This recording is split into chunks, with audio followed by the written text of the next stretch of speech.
Sorry, I have too many windows open. That's like. Well, I have a bunch of windows instead of a bunch of tabs, so. Okay. All right. When last we left you, Blue Hearts, you settled accounts with the company, leaving Wilrid and his crew in charge for the time being to oversee its reformation. Some of you returned to Arcadia to discover the fate of your friends there, while others journeyed to the family pocket dimension in the Ebony Thicket to see your friends and loved ones. After a quiet evening meal, you reasoned that with the immediate threat more or less past, it was once more safe for everybody to leave the pocket dimension and return to the Dapper Snapdragon. The ensuing days saw a reunion as friends and family reconvened at the Snapdragon for the time being, including Ellen's family, Goff's niece, your employees, and even Dr. Walden. With everyone safe and sound, you turned your attention to more serious matters, the question of Hiraeth's ancestors. You contacted Danya Cloakshadow to meet you at the Steelsong homestead, and then journeyed there yourselves. Once there, you found Mogram praying over Dagald's grave. Hiraeth spoke to her brother about how to settle the feud with the Cloakshadows once and for all, and along with the impending journey to the city of the dead to bargain with Kelemvor. So that is where we pick up. Surrounded by the brisk highland air, your attention now turns to the Cloak Shadows, as well as the impending journey to Kelemvor's city. Hiraeth and the Blue Hearts, what do you wish to do? Uh, we are going to. We're having a meeting, right? So I guess we are going to go speak with everyone. We are going Right. to convene. Did you want to wait? Because it's still going to be about an hour until Danya gets here. Yeah, we should probably wait then. Okay. Is there anything you wish to do in the meantime or discuss with your brother or anyone else before that inevitable encounter? Hmm.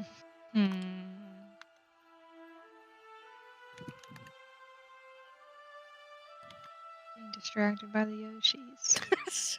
I'm trying to do something. It's not working. There we go. I didn't know you could embed. This is bad power. Not good. We need to stop. Can I delete this? No. God damn it. God damn it. It's all ogre now. This is really bad. Can we please have a moratorium? I'm going to switch from Roll20 if this keeps up for the next campaign. Just go! Just go! Keep talking. Yeah, you can do one, Tom. But that's the last one. Okay, sorry. Hiraeth. That's fine. I was trying to figure out if there was anything specifically that I wanted to talk to anybody about.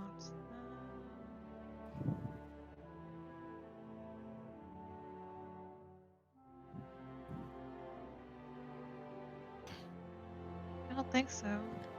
Nothing like immediately springs to my mind. Okay. Well, in that case, I'd say probably an hour goes by. You know that your mother had gone to collect your father and other brother. Yeah. I would to probably kinda- wait for them. Oh, this sucks. Okay, thank you. That's safe for work, Granny Kong. Okay, so I would say over the course of that hour, okay, what is Verna saying? I mean, it's probably not going to be pretty. Cloak shadows are. There's not very much good blood between these families now. I think we just need to try to convince anyone that, however it ends, it's moving towards a conclusion or a different configuration at the very least, and hopefully people will at least calm down.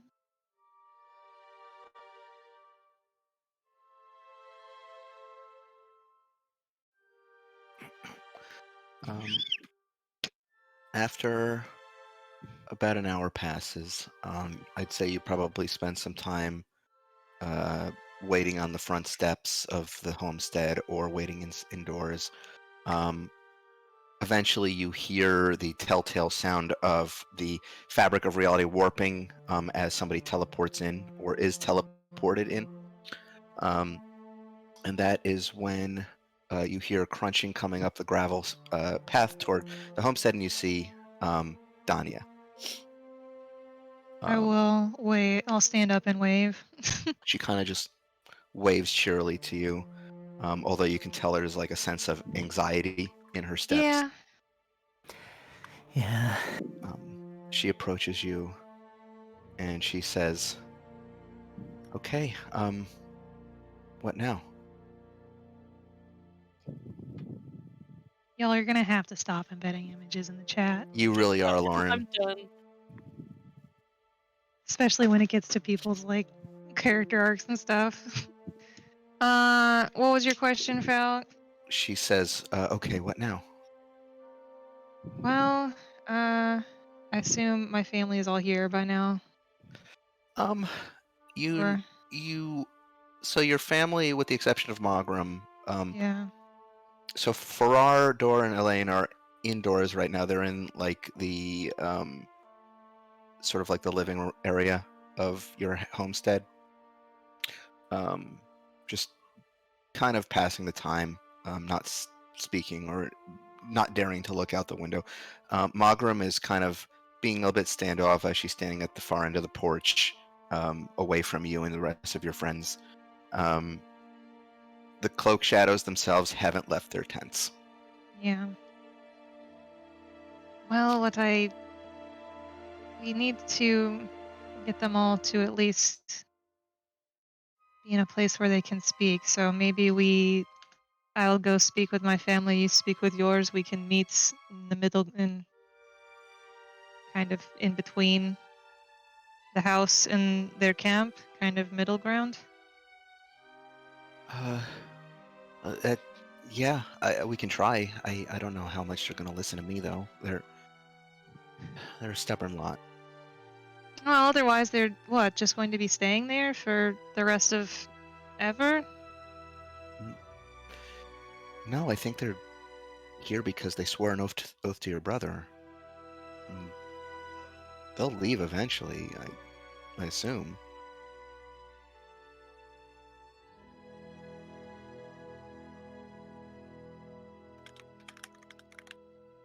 Well, I guess I can go speak with him and see if he can convince them to come parlay.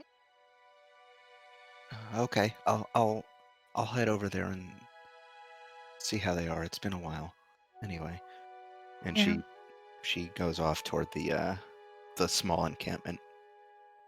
Okay, I'll go find Margaret then. Okay, Magram is just within eye shot at the far end of the porch, kind of like leaning against one of the pillar supports, and sees you approach, and he kind of hangs his head and he says, "What is it?" Do you think you can come convince them to speak with us? And no, you as well. Just feel like we all need to be a part of this. I think I can. Okay, good. I figure we can just meet in the middle, so it's not really anybody's given ground. All right. Okay. I'll let me know when you're ready. And he heads on over toward the camp as well. I will go to the house and make sure my family is there. And Okay. Yep, they are. I'd say that Elaine is kind of busying herself reading a book. Occasionally, you can see her kind of nervously poking at the fire to stoke it in the hearth. yeah. Farrar is kind of calibrating some of his forge tools that he brought in with himself from the workshop. And your dad is looking over some schematics that he's working on, and they're all just not talking to one another either. I feel like I can cut the air in here with a knife. Maybe I should try. I'm going to like pull out a dagger. No, I'm kidding. No. Oh my god. Are you all okay? No, it's tense, but Your father looks up at you and he says, "Have you come to finally get these squatters off our land?" I'm going to try. It's probably a conversation we're all going to have, though. Whether we like it or not, it involves all of us. Your mother kind of like puts her book aside and she says, "You're a stubborn lad here. I've been trying to invite them in for some dinner countless times over the last month. They won't have it." Yeah. They have their reasons. I'm sure they do, but it was a long time ago. Some people don't see it that way, or at least they don't see that as a reason for it not to be important. Well, But, your father speaks again. Well, we'll do what you ask. all right. I think Margrim is hopefully convincing them to speak with us, so we were going to meet out between here and where they're set up. All right, let's get this over with, I suppose. And I'll nod and kind of lead them. okay. And your parents follow you out. Your oldest brother kind of taking out the rear silently, his typical stoic self. You all head out onto the gravel path, the kind of neutral ground between the homestead and the encampment. You are met by Danya as well as 4 other individuals that you have seen before. All people who you encountered before when you were undergoing your training with Dagald. Mm-hmm. First, you notice leading the pack, sort of the the very obvious patriarch of the family, an older-looking dwarf, very wizened, kind of this gray, almost white Fu Manchu mustache, bald head. This is Ulag Cloakshadow. This is Danya's grandfather, the one who traveled with Dagald. So he's looking up there in yours. You suspect probably he was a young man, much younger than Dagald when they traveled together, which is why he's still kicking. Or possibly the spite in him is keeping him alive. With him, you notice a younger man. You haven't met any of these other people, so you don't know their names, but you notice a younger man, probably a middle-aged dwarf, very long, flowing orange hair, a very tight orange goatee, piercing blue eyes, much like Danya's. There's definitely a family resemblance, as well as a woman who is wearing a dark, kind of, typical like black leather assassin's garb, but also just adorned with various gems and jewels. And she's wearing a blindfold. Seems to be able to move based off of blind sight alone, basically. And finally, a very young man, another dwarf, probably around Danya's age, maybe younger, kind of this wispy mustache and beard kind of situation going on, like he's just growing it out. Red hair, of course, tied in a ponytail, very severe acne. So you get the sense he's probably on the much younger end of the spectrum here. And they all approach. They stop probably a good 20 feet away. They don't go any further. Ulag leads the pack here.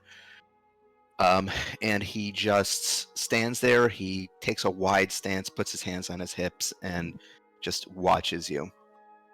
And with this grim-looking eye of his.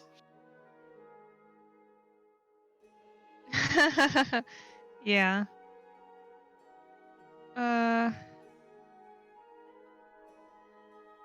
Greetings, Cloak Shadows. I'd like to officially welcome you to my family's lands.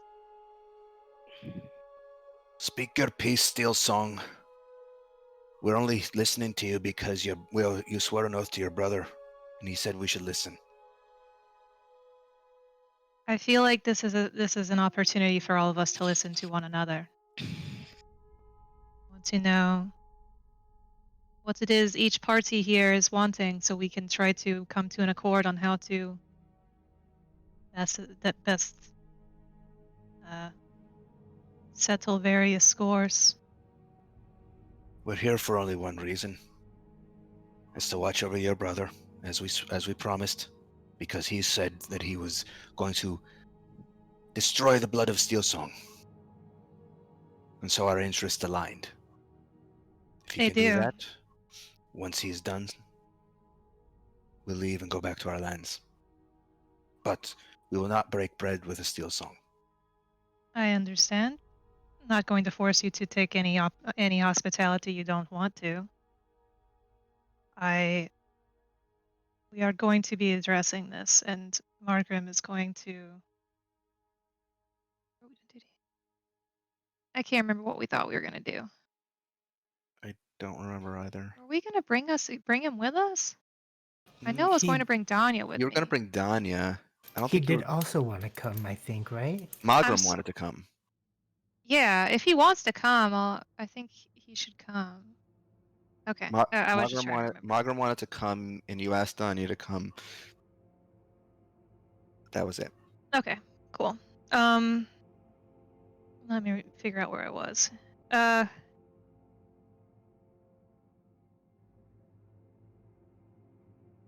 We are just about to depart. All three of wait, do they know that Danya is coming? They do not.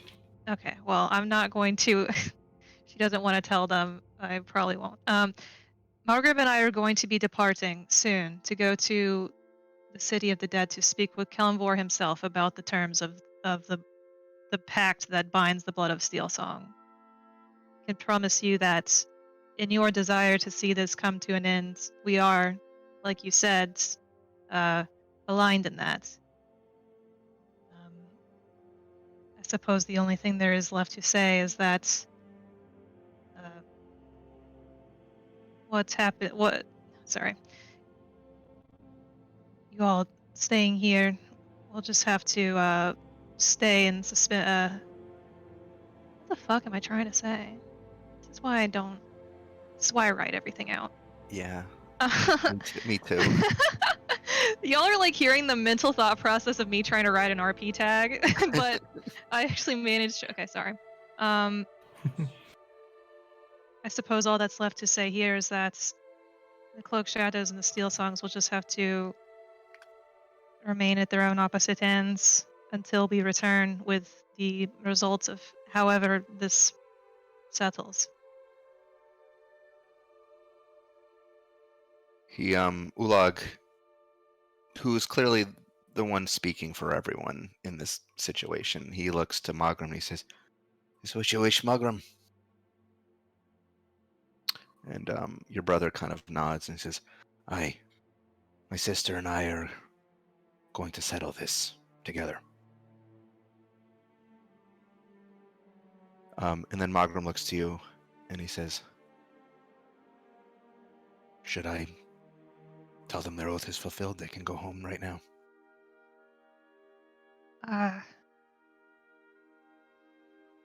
You want? I'm certain we will be able to get word to you of how this ends up if you would rather wait in the comfort of your own home. So they're okay with that. If you're okay with that, I also don't see a problem with it. No, I don't. They were my companions for many months, but I think this might be, for the time being, an insurmountable obstacle. There is no love between these two families.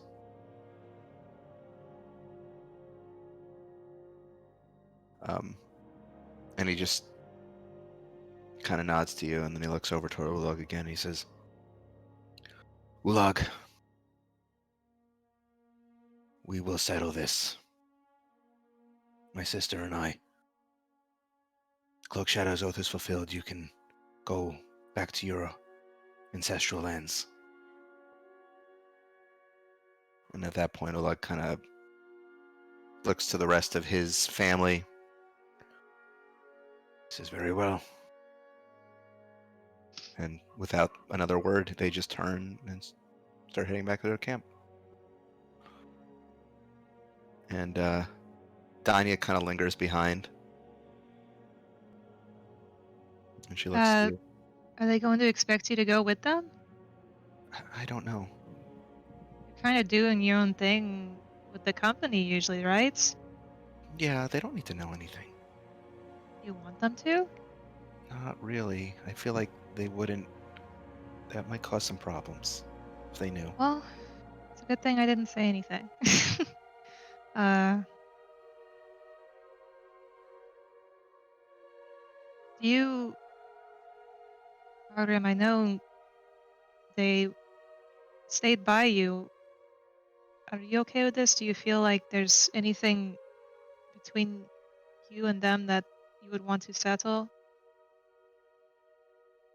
Like They if you stayed feel, with me only because they had such a hatred for our family, and they thought that I was going to end something. I don't know what they thought that meant. Destroying the blood of Steel Song, if they meant we would physically be put to the sword, I don't know. I see. They were not allies, they were not friends. They were a necessary evil. You were allies of convenience. Yes. Okay. Well, at least that settles most of the issue here. Don't have to worry about a fight breaking out or something while we're in the city of the dead. Yeah. And as you watch, you're already seeing the Cloak Shadow clan is already starting to break down their tents and and then all of their camping supplies and start getting ready to move out. Danya says, I am going to say a few words to them. I won't let them know I'm coming with you, but they're used to me being out on my own, so they Yeah, won't ask too many questions, but I should let them know that I'm not coming with them. So, and then she heads off toward the camp to say a few words to her family. sure. And you are left in the field with the rest of the Blue Hearts and your family.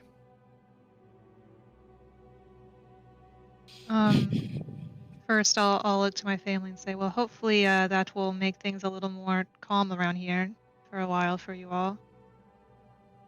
I can't imagine how awkward it would have been if you had taken Magnum wherever you're planning to go and Not spoken to them about it? not spoken to them about it, and they were just sitting here. Ooh, Yeah, it wouldn't have been good, would it? Oh, I suppose not. It's a shame things couldn't have worked out between our families, but you can't change people's minds sometimes after so many years. History doesn't necessarily have to end here. You never know what can happen. Sometimes, you know, for some, especially for forgot the patriarch's name. Ulag? Yes, thank you. Especially for Ulog, these are not wounds that were passed down. They were experienced. So mm-hmm.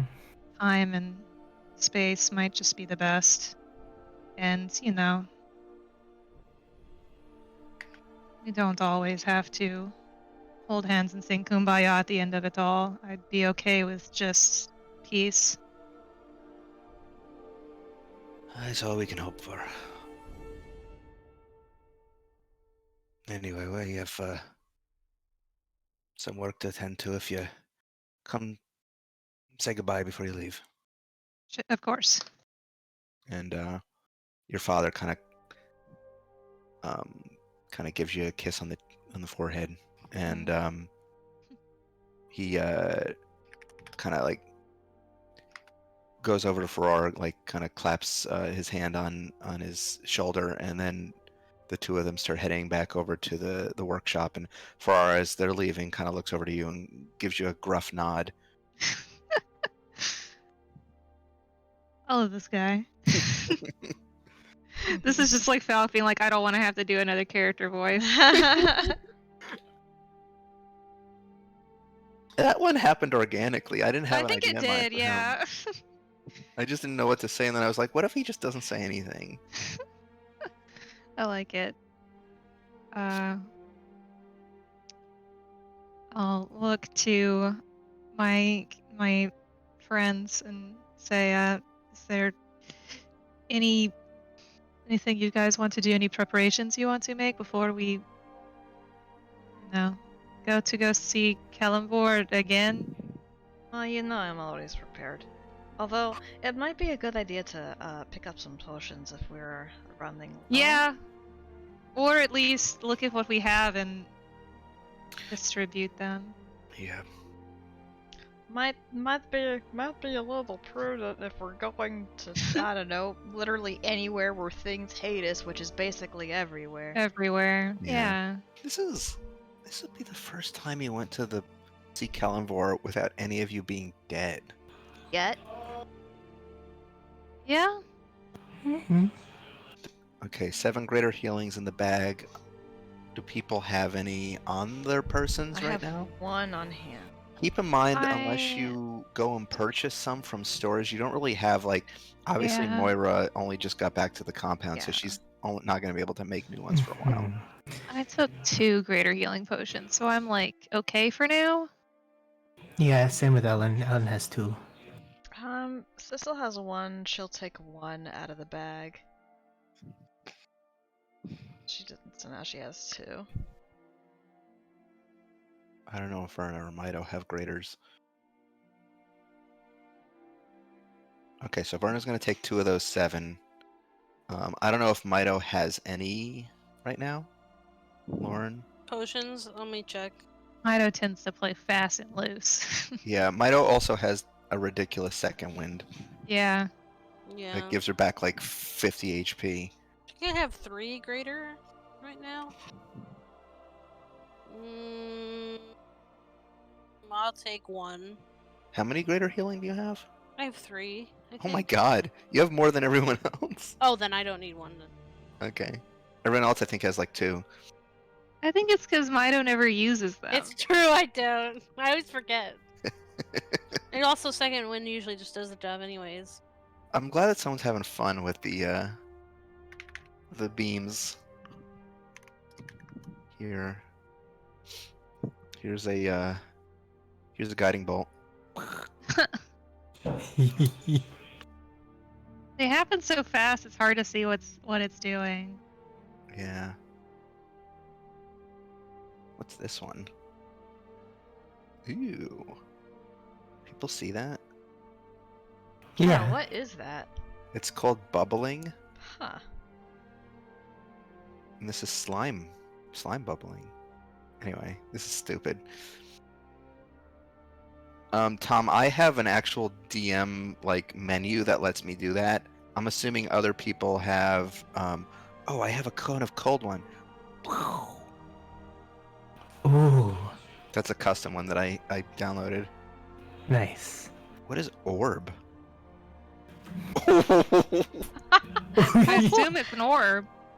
Orb of death. Can you do it again? I was drawing. Oh, whoa! It's like a darkness spell. Yeah. Ah! Whoa. How's someone else doing it? I just typed. I guess maybe the custom effects are like. It's built. There's some built-in FX. Oh, maybe, yeah. Splatter. Psh, ew, that's gross.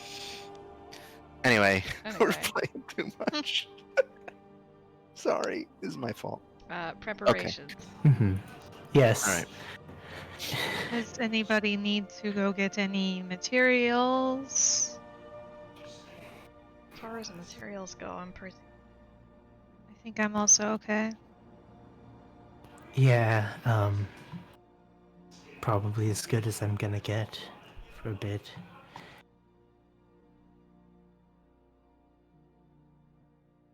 So, do we want to talk game plan? Like, how are we just going to poof into? Can we? Do we have to go through the city of doors first? No. We Well, You've that- could. been to technically you've been to the City of the Dead. We have.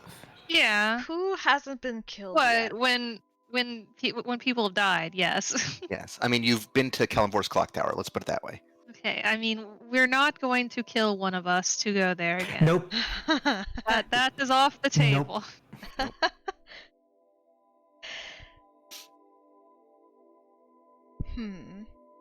I guess. Although- I guess we take our way through the. Can we shift into the? You could try. I feel like the clock tower is his like personal space. It's And- part of the City of the Dead. It is. But It is technically in a place that you know of in the City of the Dead, which would satisfy the plane shift's requirements. We have technically been there before, We so have Yeah. been there multiple times. let's Do head. we want to try it? there. Is that Well, where we want to go? Are we ready to go now? Or we're just I mean, I'm ready to go, and I Tackle's don't ready ex- to go. I feel like I- this is more of a talking thing at first than I don't think we should go now because Danya's not with us. agreed. Oh yeah, that's important. That is important. Yeah. But that is a good plan. We have been there, so theoretically we can just go. Yeah. I mean, nothing's really stopping us, right? I mean, I guess if the worst thing that can happen is we end up in the In the city itself and not the clock tower. in the DMV. Oh, Oh no. I do not like this laugh that's in my head. I just heard God laugh. no, I just thought of I thought of the DMV again. That was a fun arc. Fun, Yeah, sure. fun, fun, fun, fun. No. All right. I'd say while you're making your preparations, after like 20 minutes, Danya returns. And she says, "All right.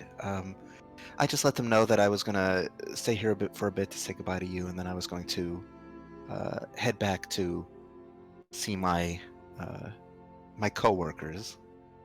Hmm. So what they don't Thankfully, know one won't of them hurt is right here. Kind of. I don't know how the hierarchy works. I just look at Ellen. That is true. I don't know either. Technically, I could be helping the boss with a personal matter.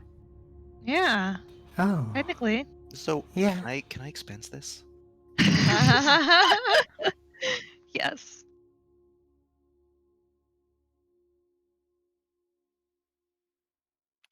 Well, we should probably not plane shift right in, eye shot of everyone together. That might not That might Agreed. be a that little might weird. not work for what we're trying to do.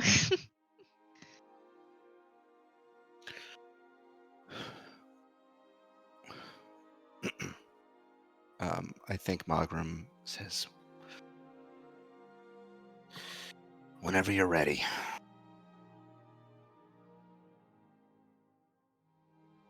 Do we want to maneuver to another part of the homestead to where we might not be as easily seen plane shifting?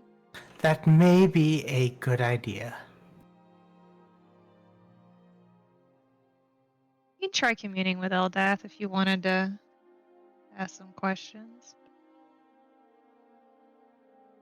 I mean, technically, you have more than one 7th level now, don't you? So if it won't be the worst thing in the world if the plane shift fails. Or am I thinking of level 20? I don't know. I'm not a spell yet. Oh, I'm thinking of Yeah, we have 2 6 levels now. We have 1 7th. Damn, imagine having 2 6th-level spell slots. That's crazy. Can be Pretty me. excited about it. 6 and 9. Imagine if you could have 2 9th-level spell slots. That would be the dream for me. I wouldn't be That so would stressed be. about the wish spell all the time. Imagine 6 ninth. Sorry. 69. Nice, nice. I get it. It was a good joke. Thank you. What do you mean, Tom? Oh, because you can ask multiple questions, but you only really have one question. Well, you can workshop it with your comrades to see if they have any questions related to this endeavor.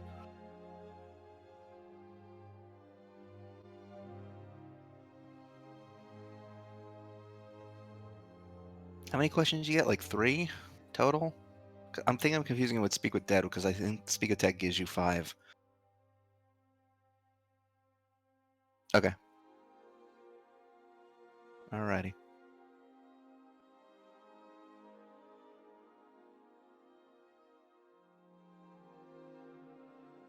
I had something I wanted to ask an all-powerful gods in this situation.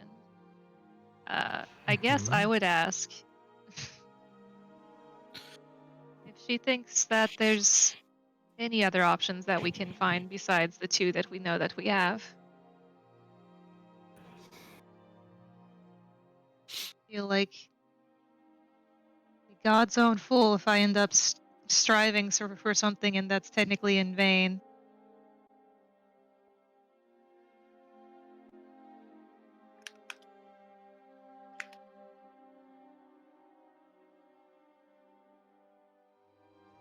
Fortunately, these will only be yes or no, so there's not going to be any nuance That's to these. fine.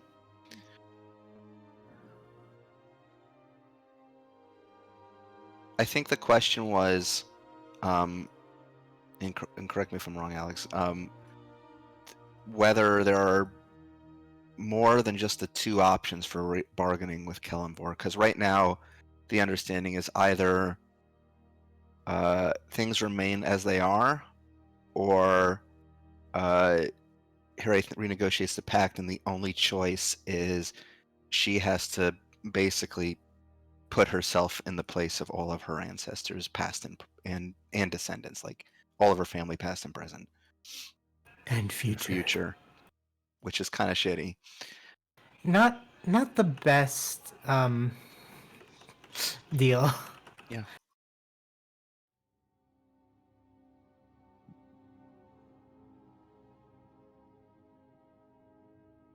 Does anybody have any other questions? You have one more. Unless you just want to leave that one open for like a follow-up in case you think of anything. Yeah. All right.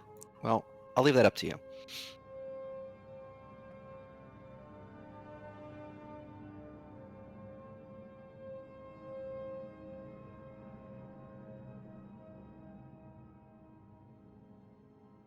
Okay.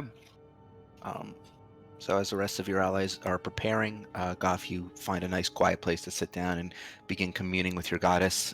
Your mind drifts away to that tranquil image of the Stillwater Pond in the True Grove, where you can feel Eldath's presence, and you can ask your first question.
There is a gentle rippling along the of concentric circles along the still water, and you get this soothing feeling drift toward you, sort of seeming to indicate yes, that you would be able to.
Similarly, I'd say you probably receive a very gentle, soothing response from the Grove Mother, once more indicating a yes answer.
This time the water is a bit kind of the concentric circles aren't as clear, they aren't as clean. You get the sense that Eldath's a bit uncertain. The answer is unclear.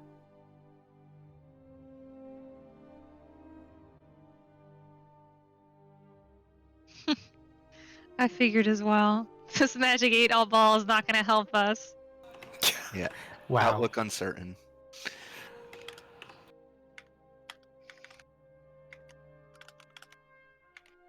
Yeah. She's just like, I don't know. So you know that Cullenvor will likely be amenable to something different from what those two binary options. Yeah. But whether or not you've discovered a solution, or if there even if indeed there is a solution that will like be the optimal path that will give you absolutely everything you want, you Yeah. don't know. You don't know if that exists, and neither does Eldath.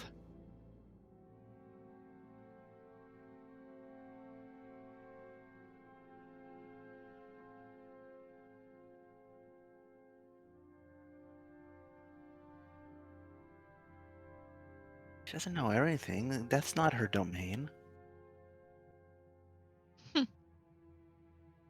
Yeah, I figured, but thanks for asking her, Goff. I'm sure the gods can't really speak on behalf of one another. If they did, there would be big trouble. Your god does know everything, huh? Shit. The god of knowledge does know That's true. everything. We should have asked. Starts with an O. No. Ogma. Ogma knows Ogma? about stun seed. That's true. Does Ogma know about D's? He knows about stun seed. Mm-hmm. I'm sure that Agma has a book of like these Does nuts Og- jokes Does that have Ogma know what past hot and dog present is? and ones that haven't even yet been They discovered. are still being written.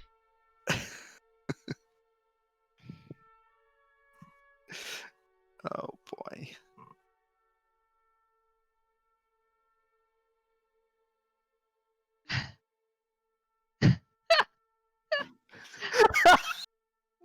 God. Is Sparta speaking like Gary Andre now? What's going on?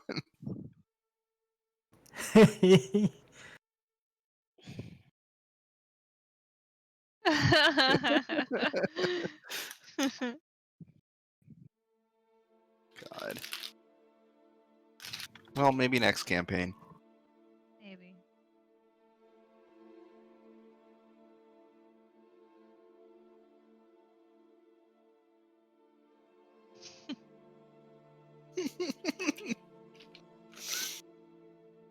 All right. So, what do you want to do at this point? Do you want to make any preps, or do you want to just like find a nice, quiet place to bail? We should probably do that. I'm just wondering how ready I should be. Like, are we going to land there and then he's right there and then we have to immediately start making our case? You have entreated with the god of the dead far more often than I have, so It's think usually you- been pretty immediate. He's usually right there. To be fair, whenever we did, it was because there was a death. Yeah. So, I wouldn't say that's much of a good thing. Hmm.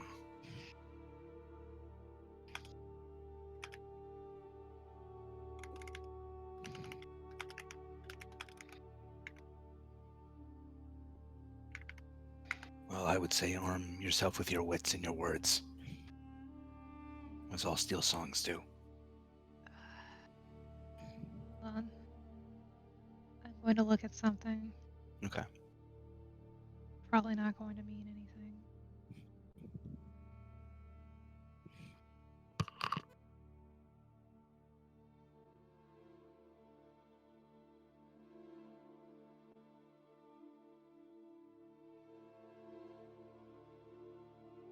I'm just looking over my spells to see what stuff I want to have on hand.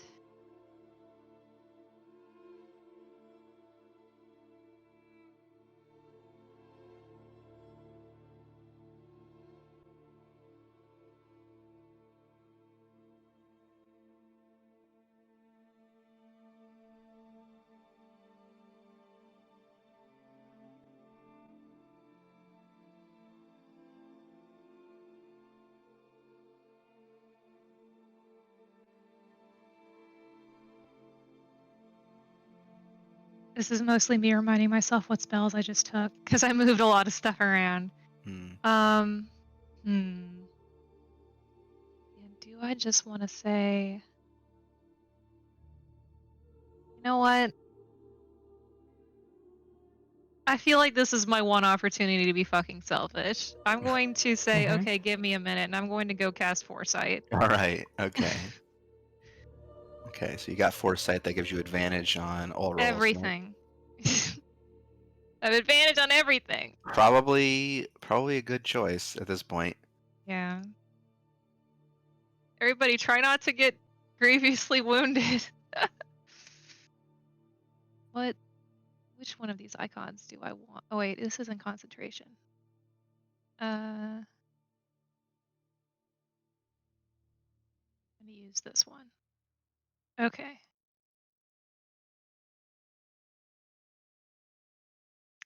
I am also. Do I want to cast Mind Blank? Mm,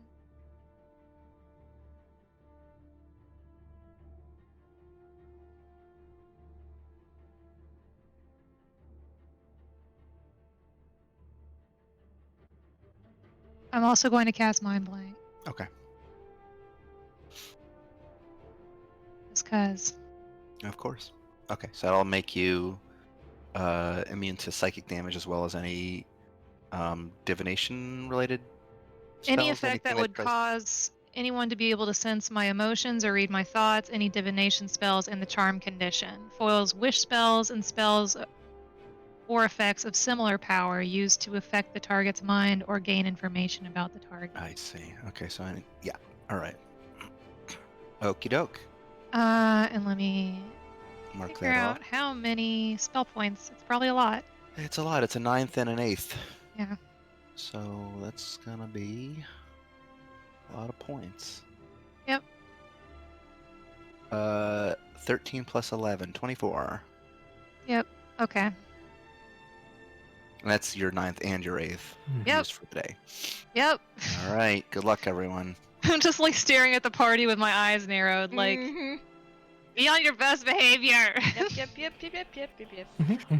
I mean, all of you have fucking death wards, and most of your Yeah, awakened avatar speaking stones of, don't fuck up. Yeah, need put your yeah. death wards back on because they Oh they yeah, are death back. wards. Oh wait, that's the fly. That's the Yeah. angel, right? That's the angel Mhm. wings. Yes. So everyone, be sure to put that back up so you remember. Oh, what up?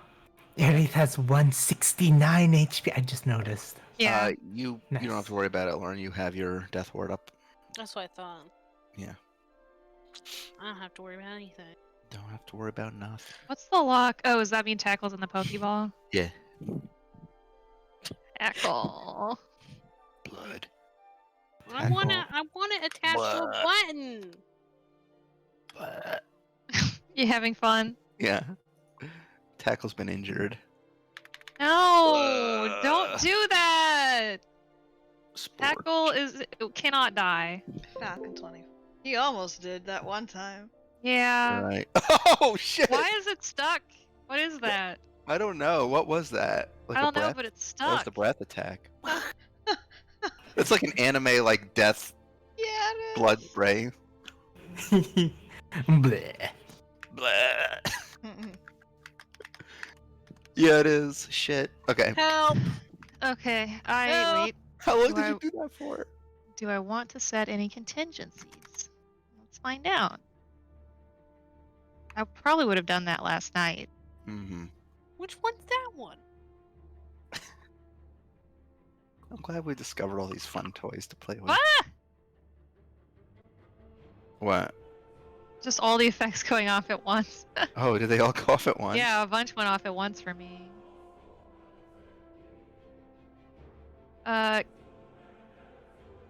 Would you be willing to allow me to say I set a contingency last night for, you know what?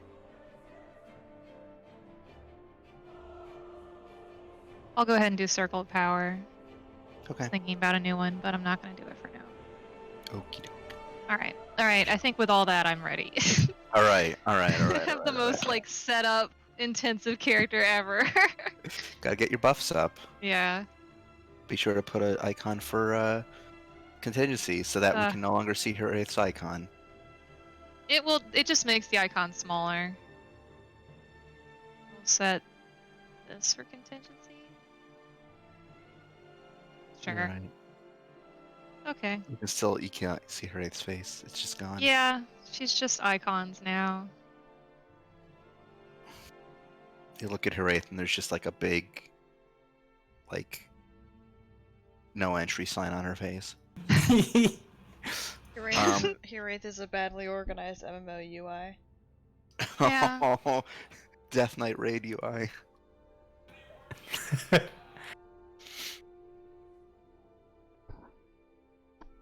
Okay. All right. So, with those preparations, anything else last minute anybody wishes to do, or are you ready to rumble on over to the clock tower? I think I'm ready as I'll ever be.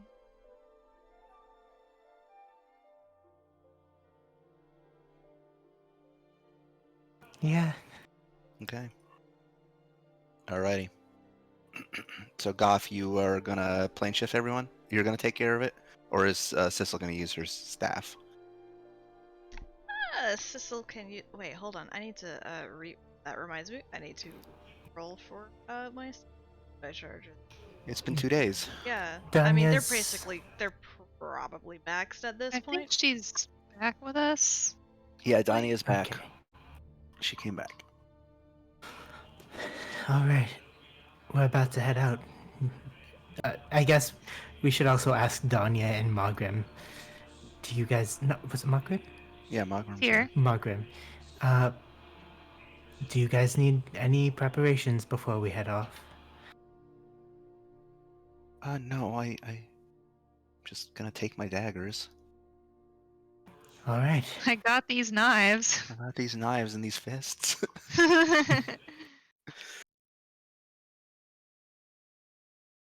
That's why.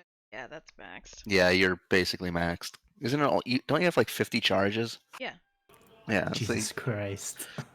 But yeah, I'm fine That doing that. I'm fine staff. doing that plane shift. Okay. Whenever Cool. y'all are ready. That'll keep Goff's 7th level spell slot open then, in case he needs it for anything else. All right. So Sissel, you gather everybody around. 9 people. So I'm assuming tackles in the Pokeball. So there's Tackles. 9 of you, Oh yeah. which should be fine for plane shift. And you're going specifically for Kellenbor's Clock Tower, which you have been to before. Okay. One moment. Okay. So, you all gather around, find a nice discreet location on the homestead out of prying eyes. Harriet, I think you probably say goodbye to your family, Yes. since they asked you to. Yes, I did. Remember when I said that to all of you? I'm going to go say goodbye to my family like they asked me to. Perception check for what? Yeah, you can do a perception check. Sure, do it. Go for it.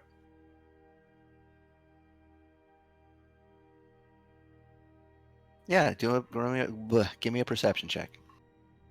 I feel like I would also probably try to take Yeah, a give look me a around. perception check. Yeah, let me with advantage because I am burning ATM today. Oh my god. Ah, That's what it is. I love that know. you get that now, Falk. Makes me roll my eyes. Well, Good. being myself, I roll poorly with both of my die, but it is a 23. 23 and a 27. You give the location a look around. Doesn't seem like there's anyone watching you. In fact, the last thing that you noticed before you headed over to this location is that over the last however many minutes it was between Goff doing his commune and other people's preparations, it looks like the Cloak Shadows more or less broke their camp down and were already starting to Okay. head off back to their own homestead. All right, so you all gather around, gather close, and Cicely, you take your staff out, strike it on the ground, and with this thunderous chime, the arcane energies envelopes all of you as you cast plane shift, transporting you to parts a bit unknown, in fact, because even though you have been there before, the actual plane where the City of the Dead is situated is not in any known planes that you've been to. It's sort of outside of the Outer Realms. Hmm. Outside the outside. So things get very, very dark and very, very quiet. And then a dread chime tolls across the darkness. It repeats, booming forlornly across clear glass windows. A clock's hands move across the circular apertures, ticking the time incessantly. You stare out the window and watch as gray buildings spring up before you, one by one, an endless, dreary metropolis that seems to stretch on for miles before terminating in a vast nothingness. You are not alone. Calimbor stands overlooking one of the windows. His gloved hands are clasped behind his back. Gray, wispy strands of hair fall from his temple to shoulder length, smooth against the back of his scalp. He surveys his domain with blind eyes and tugs on his black suit jacket sleeve. He waits for all of you to orient yourselves, to come to your senses before his raspy voice echoes through the clock tower. I was wondering when you would show up, Hiraeth Steelsong. Oh, you mean you don't have company just banging down the doors to speak with you? No. Sadly, company is in short supply these days. But I knew that you would arrive sooner or later. I knew it as soon as you picked up that stone. Well, I'm here now, so let's talk. Really? And there's a sense of almost like a levity in his voice at your brazenness, maybe?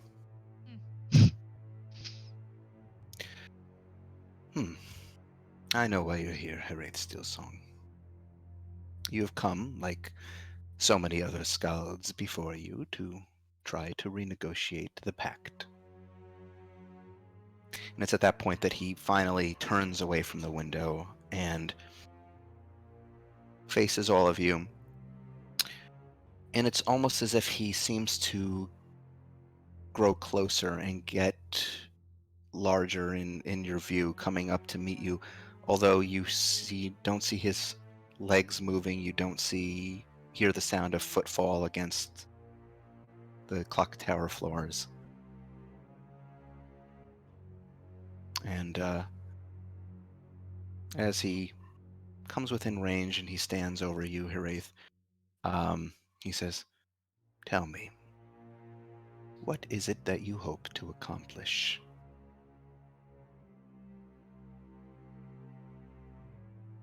Well, the impossible, of course. I'm going to try to make a god change his mind.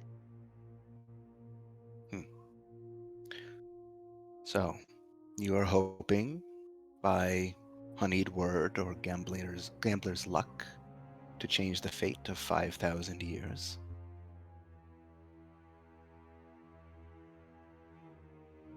I feel like I don't know you very well, but I feel like I know you well better than most mortals might.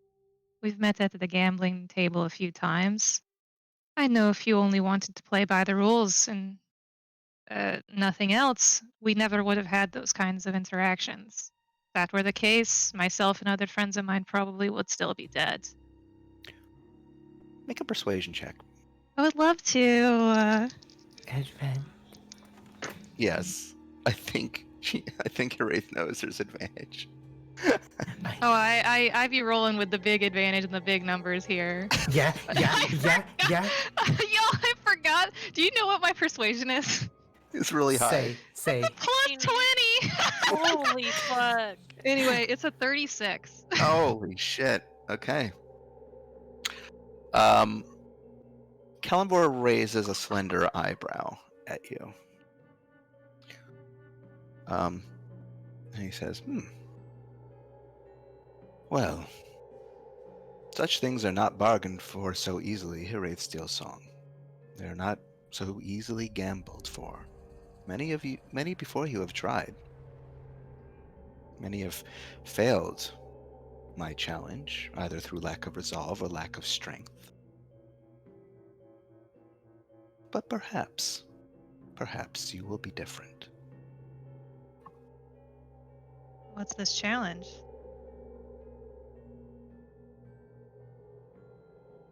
You see, Hiraeth, what you have come to do, the gravity of it, it is a great weight.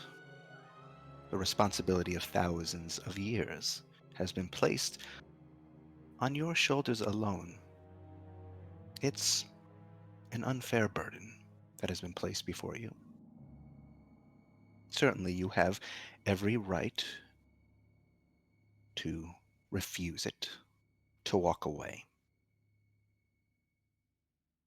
But if you instead seek to renegotiate the pact, whether by my terms or yours, I must be certain of your determination, your resolve to pick up this burden. And at that point, he steps away from you again and he approaches the window, gazing out over his city. Tell me, Heraith, Steel Song, how committed are you to this?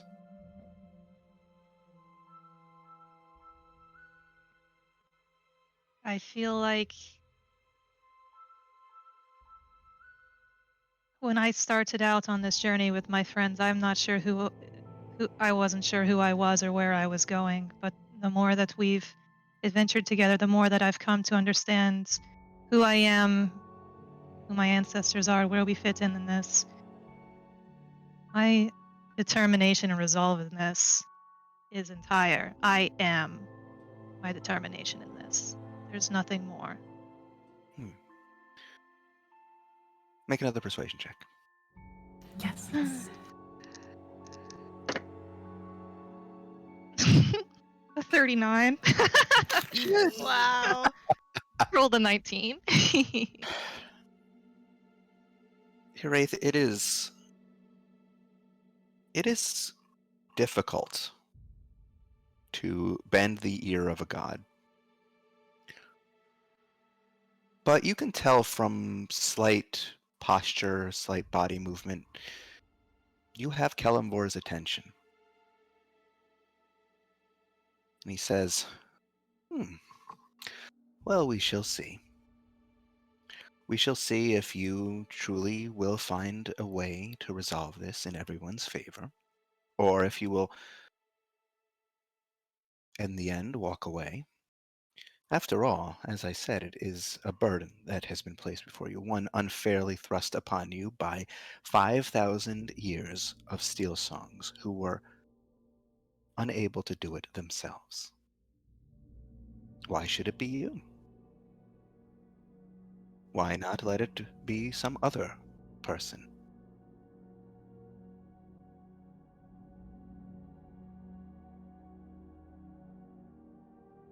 I feel like, let me think for a second.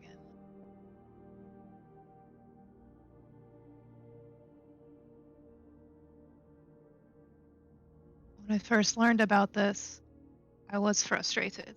I didn't. Learning about the true nature of what this pact, what the agreement was, what this pact was, I was angry. Because I didn't ask for that. Nobody wants to have a burden like that thrust upon them without having agreed to it. But I can't dwell on that in the past. I have it now. To divest myself of it would be forced somebody else into my position. I thought about my family, my friends, people I've come to know, care about, any one of them. I would neither inflict this upon them nor curse them with it, either because I care for them too much or I figure they'd fuck it up. You see a kind of a small smirk crawl across his lips. And he says, well, whatever might be, regardless of the outcome of this negotiation, in the end, the scales must still be balanced. The scales of life and death that have been cast aside for so long. So I ask you to think of that as you undergo the trial that I will set before you. You see, I will not negotiate this particular deal as if it were some paltry arrangement between gamblers. We will do this in a special place. So this is your trial. You will journey to the cauldron, the final resting place of the Steel Song line. There, gazing into that swirling morass of souls, perhaps you will truly understand the crushing weight that you are now responsible for, and you will be able to make a sound decision. A wise and just decision.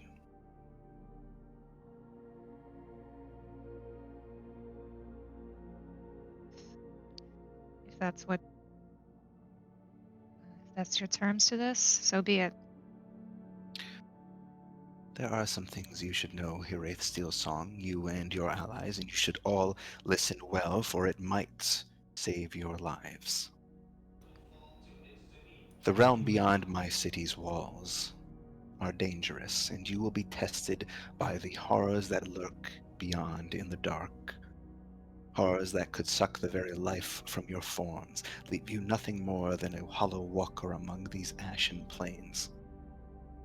And so, to truly test your resolve in this matter, I will issue you this warning. While within the land of the dead, death will not cast a kind eye upon you.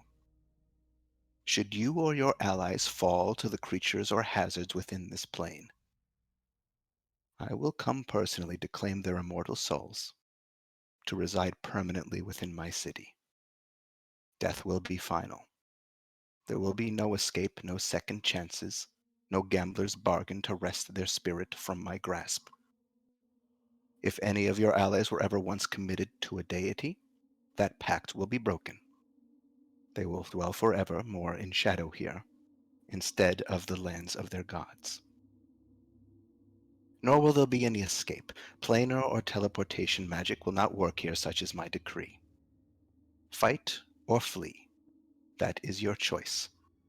But know that the creatures beyond the walls are a tenacious lot that will hunt you relentlessly, knowing no exhaustion or mercy. Knowing all of this, and what is at stake, not only the fate of the Steel Songs, but the very fate of your friends, your found family, and yourself. Will you still make this journey? I'm going to stare at him for a minute. And then I'm going to turn over to my shoulder to my friends. I'm going to look back to them and I'm going to say, will you guys go with me? What do you think? Beyond death.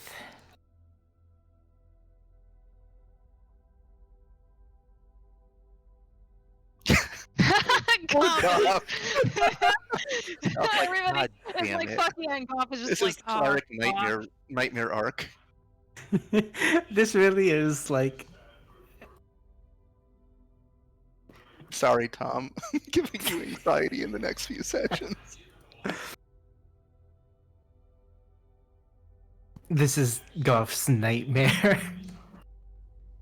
It's okay, Goff.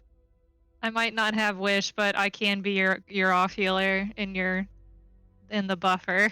Good thing you distributed those healing potions. Yeah. Uh-oh.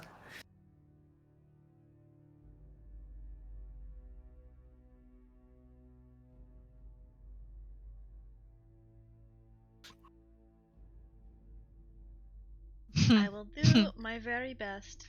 That must. Yes, this will probably shouldn't activate the superpower of her Ooh. of her avatar Do I? form. Okay. Sissel is reckless. She is not stupid. Yeah.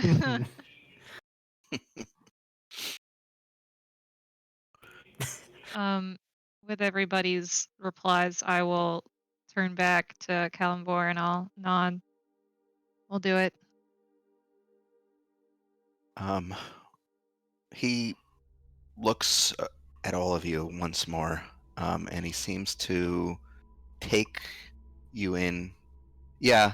Oh, I yeah. think Magram and Danya also kind of silently assent to this. Danya obviously is going to do whatever the skull deems, and Magram Mogram, you already know, has a death wish and was Yeah. planning to We're do going to some. have to keep an eye on him. We're gonna have to keep him alive. I'm so sorry, God. So Kalimvor casts a blind gaze across all of you again, his kind of milky white eyes staring across the assembled before him, and then he nods and he says, "Very well. Your first objective is to leave the city. While within its walls, nothing here will harm you. But know that escape is not a simple task. I take my duties quite seriously. By wit or by determination, you must find your way beyond its gates into the ashen lands beyond and discover where the cauldron is. That is all I will tell you.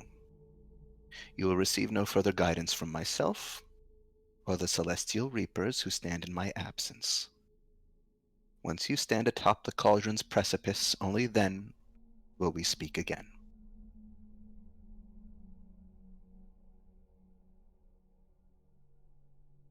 And he doesn't say anything more, and he looks to all of you, and specifically to you, Hiraeth, to see if you understood what he has said. So essentially, we're not going to get it. Like, we need to find it ourselves. You need to find it ourselves. You need to figure out how to get out of the city, and then how to find and get to the cauldron. You are not. He and basically the Celestials who watch over this plane will not be helping you. They will not be But as answering any long as we're questions. in the city, we're not going to be attacked by anything. Is that Correct. also okay? Okay. Unless you go picking fights, but you Well, know. that would be very dumb. Let's not do that. I understand. And with that, Kalimvor, planar magics, anything that goes to other planes.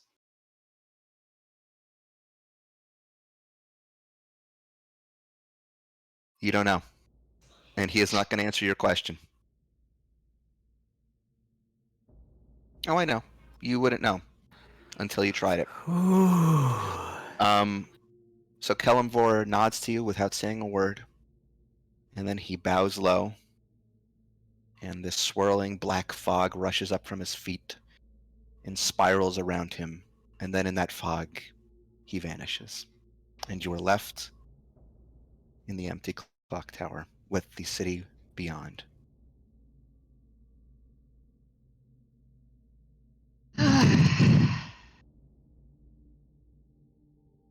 Are we making a big mistake? I mean, let's see. Yeah. Shoving you're you in right. a hole forever? No.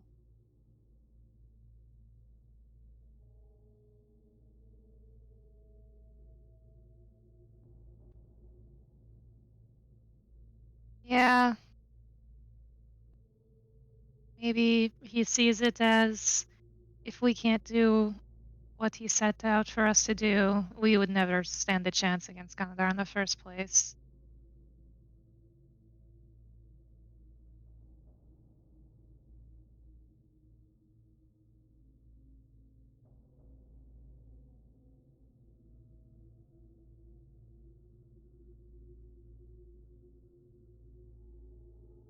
Well, you know gods, they love to test mortals. It's all they do. Gods are bored. Yeah, they basically live forever.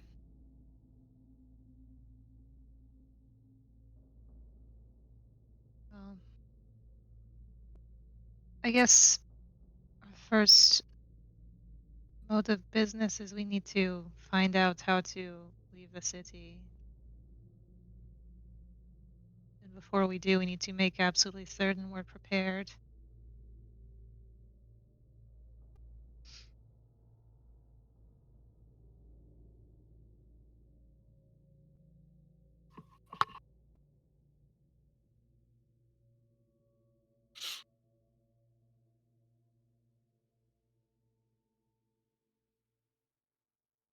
Yes, well, Agreed. From what it sounded like, we won't be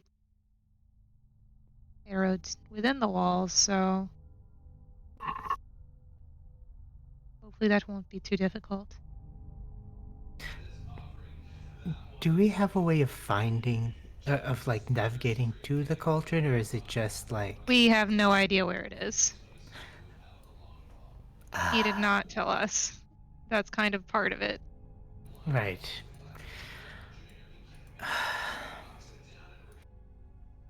Nobody here would happen to know, would they?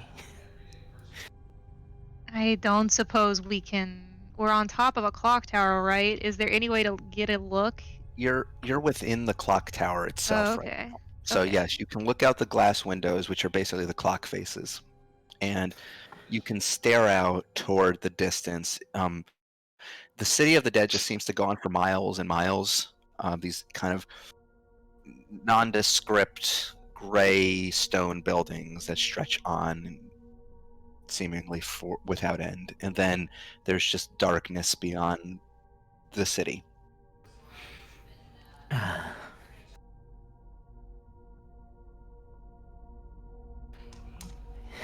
We certainly are.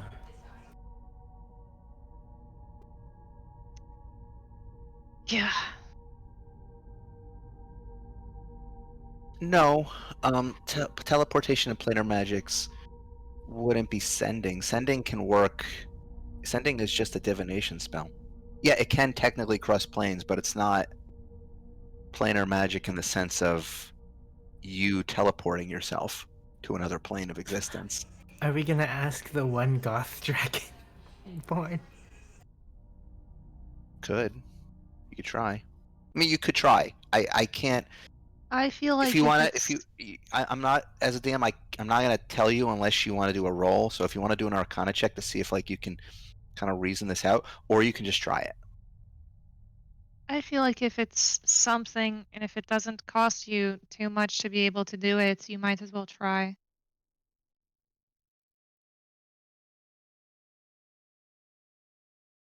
Okay. So you are going to Darmistan, who was the diviner of Kelimvor. I think he was a black dragonborn, black scale dragonborn. So you're gonna send a sending spell to him.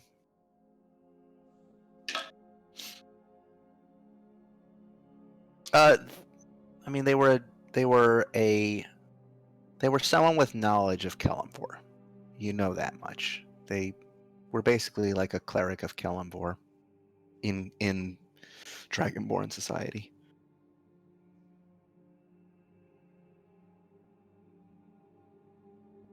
The Kalimvor specialist. Yeah, I mean, there's not.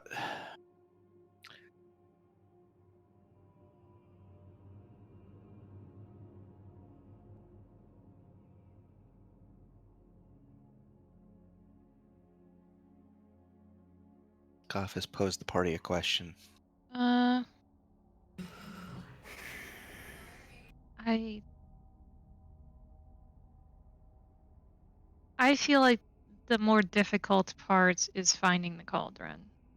Agreed. So if you have to only ask one thing, that's what I would ask.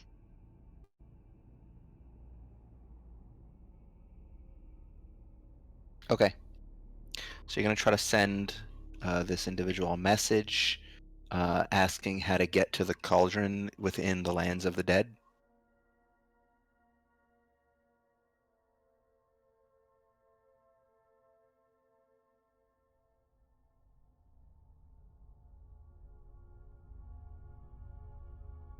Okay. I think after a moment you do get a response back from Dar, and he says, well, the cauldron is specific to the stone and the steel songs. I might have to speak with Dr. Calenthus on this. He may be able to provide more insight. I will get back to you when I can. I will send you a message. Ooh, Hmm. nice. Well, Nov hasn't told us, but nice. I mean, he's a cleric too, so he can just send it back to you. It's whenever he finds out the information.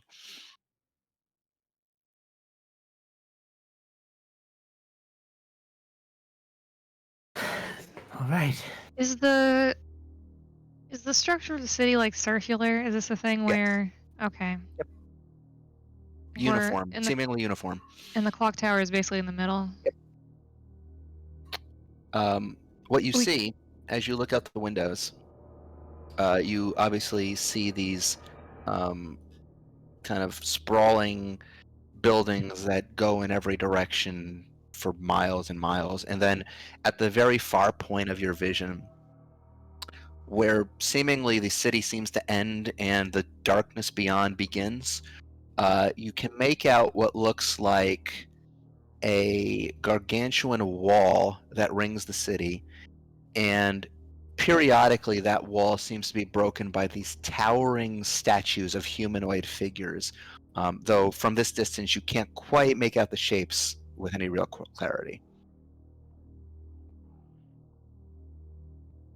I have to imagine this is going to be more complicated than finding a door or climbing over the wall. Yeah.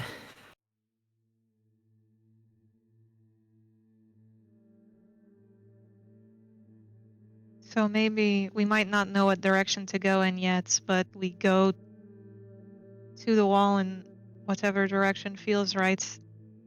Just scope it out. We don't use directions. We just chug what feels right. We just chug what feels right. Sorry. God. I keep thinking of He They said won't that help the us. Celestials wouldn't help you, as in basically the angels of this place, the Grim Reapers, essentially, who are responsible for overseeing the city. Basically, like the city guard. Yeah, the guards and stuff won't help you. Didn't say anything about the citizens. Seems we- almost as though we might need to go see who we can find. Who do we know who died recently? Who do we know who's dead? Who do we know? Hopefully, the ones we haven't actively killed Your who would DM not pulls want to up a help big us. list of dead major NPCs Well, that I wrote up for this arc. okay. Let's find a No, let's go to a tavern. The Yeah.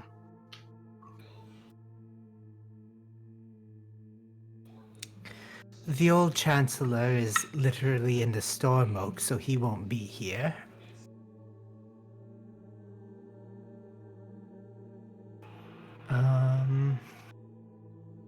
Oh, my mother. That is an idea. She would probably casually try to know or figure out how to get out of places, right? Well, If she's anything like Ellen. I do take after both my parents, I'm told. Ellen, give me a religion check. Oh. Religion.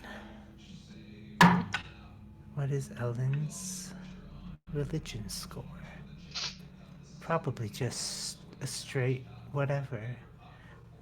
Ellen's It's an not int straight. check. God. 50 plus 4. 19. 19. So I think you know enough about the fact that your mother was a adherent of Ogma, the Oh. the patron saint of bards, essentially. Mhm.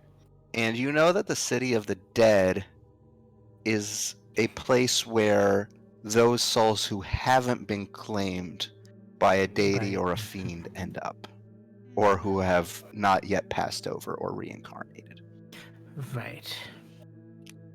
Alright, we will not find my mother here.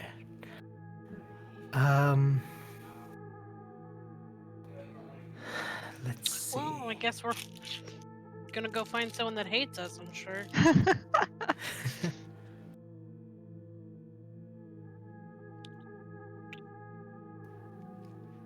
Hmm.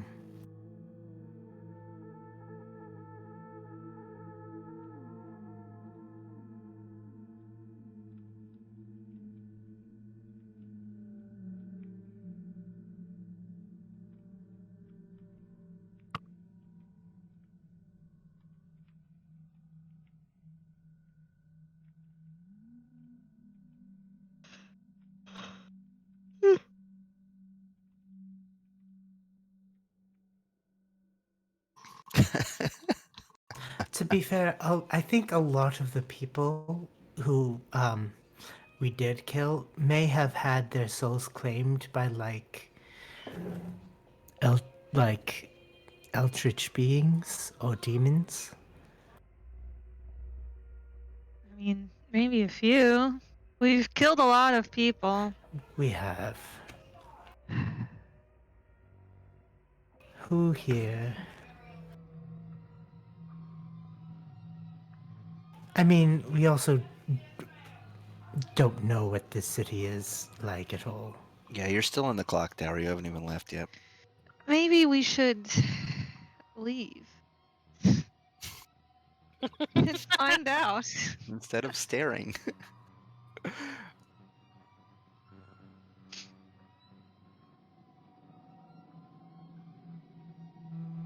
What is. I'm having a hard time remembering who died. A lot Well, of people. don't worry. Your DM has gone through the Yeah. entire 5-year campaign and seen every major character that has died. A lot less than I thought. That were humanoid, at least, and would be in this city. Because I'm thinking Act 1 boss was definitely claimed by Gonador. Or prologue boss boy.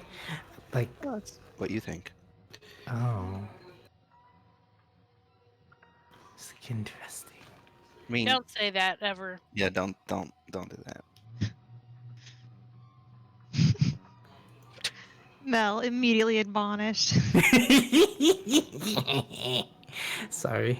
All right. So what do you want to do here? You're still kind of I in the think clock we should tower at surveying. least climb down out of the clock tower. All right. Well, there is there's like a rickety old kind of lift shaft with a lift car in it that brings you down to the bottom floor of the clock tower, kind of going down through this myriad kind of complex machinery of turning gears and ticking pendulums. And ultimately, you are brought down to the very bottom floor of the clock tower, and you exit out. You step outside, and the first thing that hits you is just how just chilly it is. It's like this cold, um, like sensation just covers your body. Like you're in a walk-in freezer, essentially. That's what it feels like, and it's permanent. It's not affecting anything in any way, but it's unpleasant. The city itself is absolutely dreary. You are standing on these these kind of misshapen cobblestone streets that aren't quite aligned. They are the cobblestones themselves are gray. The buildings around you are stone gray. There is no sense of color or palette within this city at all. The buildings themselves, some seem very uniform and straight. Others are kind of have lopsided roofs and jut out a little bit over the streets. And then, of course, the denizens of this place. You see shades meandering through the streets, or sitting at nearby windows or on porches. Humanoids of all stripes, although they themselves are kind of gray and ghost-like, semi-translucent apparitions. But other than that, other than the appearances, this seems to function almost like any other city. It seems to be there's a lot of commotion. There's a lot of people moving about.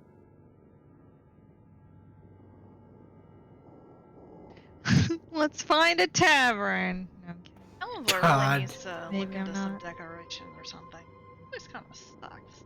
You know, some like colored lanterns would do a lot for just adding a little bit of light and color, you know, Maybe like a brazier string or them up. Yeah. some I plants. think just because it's a city of the dead doesn't mean it needs to be boring. I think we should really let them know. Maybe they can make a city council for decoration and festivity. One thing that I am always saying about our party is that we are so very funny. That's what I always tell people at the tavern. God. You jokers. The one thing most people don't know about the Blue Hearts is that we're all so funny. I'm gonna be jokerified in a second. No, that's Goff. Yeah.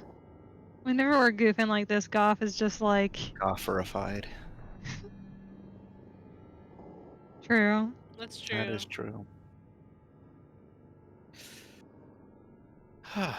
Okay.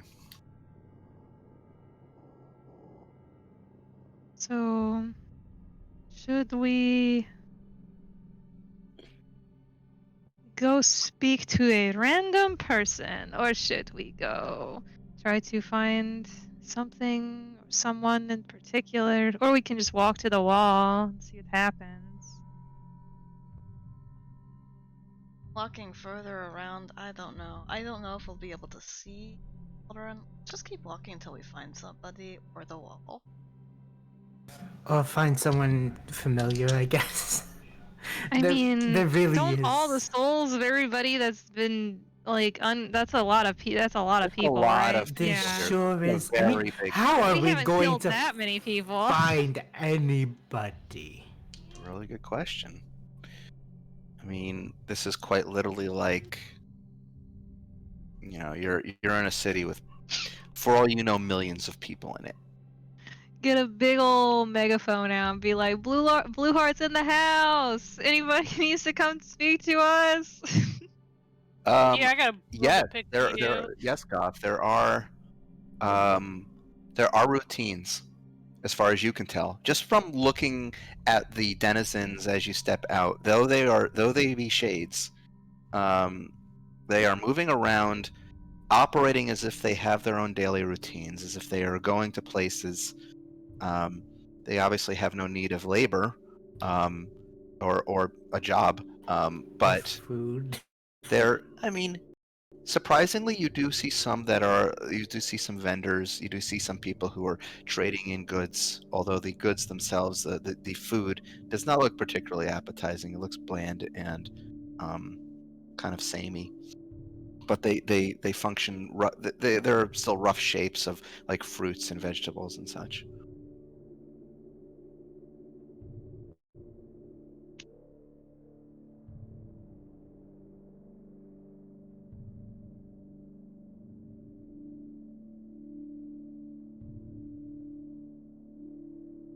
We Could be. could go to a tavern. Give me a perception check. Scoff? Anybody.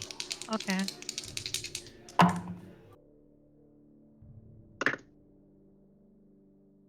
Mine's like a 30, I think.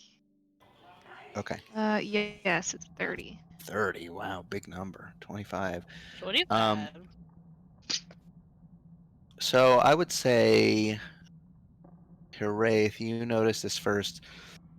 Now that you're at ground level, you kind of look up into the darkness. You couldn't really see this from the clock tower level because the effect blended in with the drab grayness of the surroundings.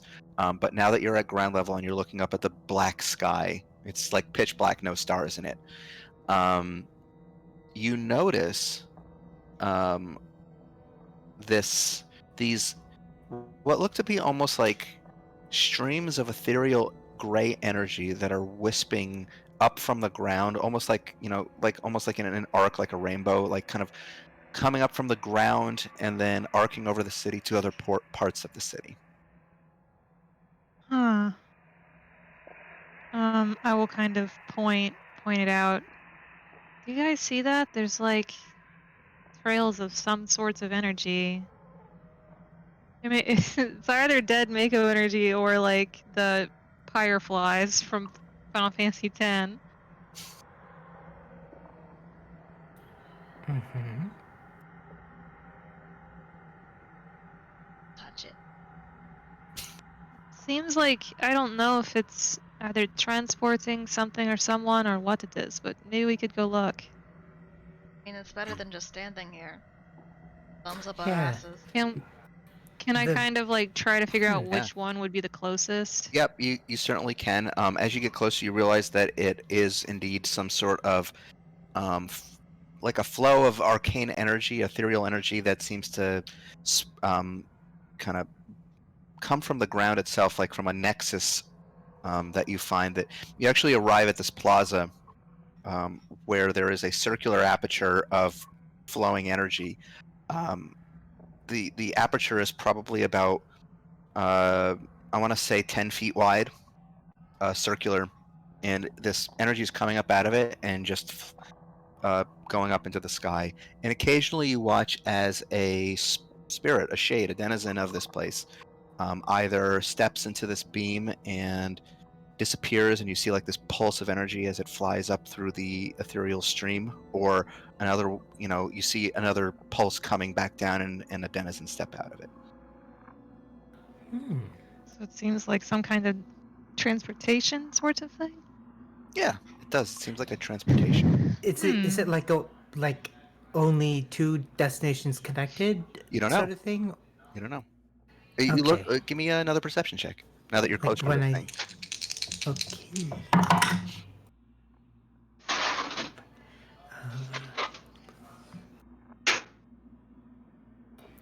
23. Okay. Ellen, now that you're closer to this thing and you're looking at it, you trace it up into the sky, and it looks like as it gets to some sort of threshold, the energy seems to branch outward into different regions and different locations, and connecting to different areas of the city. All right. Well, it looks like it's going multiple places. Well, at least we don't have to walk everywhere, at least. That's true. But we I don't just really know would- where to go. Or how to go where we want if we do know where to go.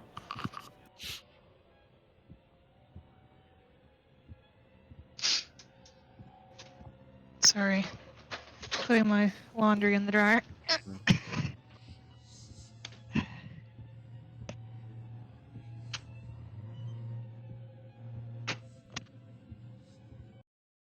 Oh, I get to use this track again, the one that puts everyone to sleep. Oh, man. No. I mean, we could just try to walk into it and see what happens. I don't know if any place it could be connected to is any different than where we are right now. Not like we have a destination.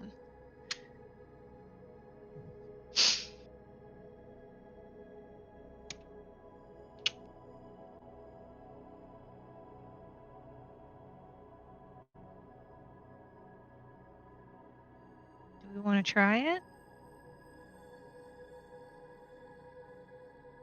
Hello? Hello, Oh. rest of the D&D group. Back. Oh, it just gets so quiet. Should I turn off this I thought track? Discord crashed. Yeah. You don't not hear me? I was asking a I question. heard you. Okay. But everyone else is quiet. Sorry, what was the Should I turn this off? Should I? I think really? I legitimately think this we can't play Yeah, this we song. can't- Like we as soon cannot as it play started it. playing, nobody was listening. Everyone this- fucking zones out and goes to sleep. This is the song that makes me fall asleep. I'm Yeah, sorry. I'm gonna turn that off and go back to the stealth music. Space sounds immediately We- sleeping. We cannot play the new age massage music. I fucking turned it on for like 30 seconds and it went dead quiet in here. Yeah, I'll play the Screaming Woman song from The Witcher 3. Ah! But yeah, in answer to your question, I mean, like, no. I just said, it's not like we're going anywhere in particular, so we might as well take it somewhere. Yeah. See if it works. Mhm. All right. So Harith, you step into the Sure. All right. You step in. It tingles a little bit. Do you Mhm. have any place in mind that you want to go? Let's go. Let's go southeast. That's my clock position in raids. Okay. I mean, like any particular destination, Oh. as in like Oh. an objective, a place that in the city you want to go to. I mean, you don't really know any places in the city, but like As I'm whether- stepping in as I'm stepping into the light, I turn to everybody else and I go, I'm going to find a bar. All right. Sounds good. Okay. So one after another, you step into this beam. There's a tingling sensation as you feel your body is transformed to like an ethereal energy, and you are rocketed up into this this stream uh, that sends you soaring over the city. And though you have no corporeal form right now, I mean, you still retain your sense of self. It's not like you're like undead now or anything, but you gaze out over the city, and it's Gay. rising spires. From this height and being able to get a good look at this point, it seems as if the city itself has 4 clear delineations. There's almost like wedges that have been carved out of the city, almost like a pie that has been sliced into 4 different separate areas. You can just sliced in half by what look to be large thoroughfares, essentially, that go Okay. right down the middle at each cardinal direction. So you're looking for a bar, and it travels over the city, and it starts heading. You're currently at like the southern end. Okay. It spirals up and slightly around the clock tower and starts heading to the north part of the city. Okay. And you start heading downward once more on a downward trajectory, and you touch down in another plaza. In this city, any part of the city seems to look the same as any other part of the city. You're not really, maybe to the denizens there's differences, but to you it all looks the same. But you touch Are down in any of this them looking at us weird? Can they tell we're not Well- dead? Give me an insight check. Okay.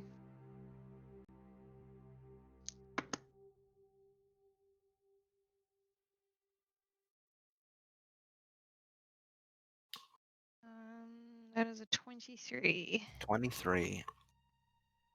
You notice the occasional odd glance from some of the denizens, although they seem to be keeping their distance.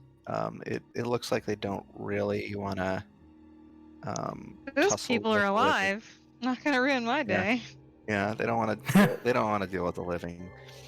A lot of them look like Mood. they've been here for a very long time. So you touch down on this plaza once more, surrounded again by shades moving to and fro. Occasionally, you recognize what looks to be a black cloak garbed reaper celestial moving about the city, kind of floating just slightly above the surface, and this chill breath emanating from underneath their hood. A large scythe strapped to their back. But that's it. You don't really see anything else other than that. What do you want to do? It just looks like the same as any other part of the city. Yeah. No bar? Well, you don't know. I mean, you know that you asked for a bar and it took you to a place. Look around. I want to see if the alcohol tastes bad. Okay. We're gonna Um, critique Calimbor on his. Yeah, Yeah. we have to know Yeah, the yeah. stakes of City what planning. we're risking here. If we fuck up, we're gonna be here forever. So, Give me an investigation check. well, I'm great at those. Looking for a bar. bar. Mine's a 16. 16. Sure, Ellen's is much higher. Yeah, what did Ellen get? 14 Because plus for Wraith, to you, all these buildings look It the looks same. gray. 15 plus 16 is 31. 31. Okay. Ellen, for you, okay, first of all, there are no signs on any of these buildings. There is no, like, you could be in a commercial district for all you know, but there are no signs here. However, Ellen, you notice as you are passing down the street, you hear from a closed doorway the sound of commotion, the typical sound of people talking, not laughing, but talking, or the sound of glasses clinking, the telltale ambience of some sort of bar or tavern. Well, I don't know if it'll be jovial, but this sounds like drinking noises in here. Gross thing I to could use a hear. drink right now. Yeah, I'm just doing whatever comes to mind if anybody has a better idea. No, honestly, taverns are usually the place to go, but to get the And juicy, the hot The gossip. goss Yeah. and the juice. Yeah, and the juice. Mino points that out, and then she elbows Hiraeth. The juice. It is also why Not we the started a tavern. vaccination juice. No, not like that. The Like, What are juice sweats. vaccinations? You just use death ward. You're fine. You don't need a vaccine. No. That's kind of fucked up, to be honest. Does death ward work for, like, I diseases? don't know. Anyway, that's a sobering thought. So you hear the sounds of what seem to be a tavern of some sort. I say we go inside. Might as well. Okay. You pull the door aside and you step within. And as you cross the threshold, you realize that unlike the rest of the city, this place is it's not as full of life as the world that you're used to, but there is some color here. It's a bit Okay. it's a bit washed out. You notice a typical tavern floor with a bar at the far end. Something about this particular bar's layout gives you a feeling of deja vu or a discomfort. Hmm. It's not like a concrete feeling, or is it? You feel like you walk into this place every single day of your life. Oh. Oh, It looks like the Snapdragon? It does look like the Snapdragon. Uh, That's concerning. hey, And as you're looking around at the clientele of this particular establishment, you realize there's quite a number of halflings and gnomes. uh-oh. Wait, Oh. why? uh-oh. Someone- I don't have a brain. Can someone explain? Remember how before we killed a bunch of halflings and gnomes who owned the place the Snapdragon Oh, used to be? Oh no. Oops. Turns Uh-oh. around. Uh-oh. There is one person who seems to almost be holding court in this tavern. There behind the bar, you notice a halfling man, bald, wide mouth, scar across his right cheek, and he's missing his right ear. Hmm. He seems to be laughing and chatting jovially with his comrades. Maybe we should find another bar.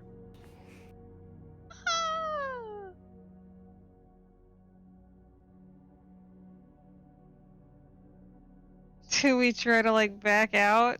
To be fair, we did warn him that it was a bad thing that he was trying to This is use. just gonna slowly start backing out of the I car. remember that.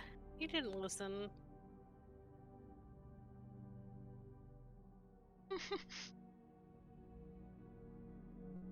Love the polar opposite responses from Berna and Goff.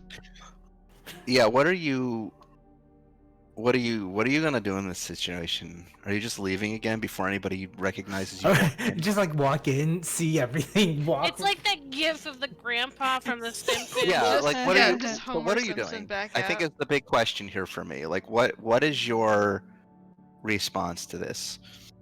Are you just gonna walk out again? Or are you just gonna? Are you gonna? What does Wraith want to do?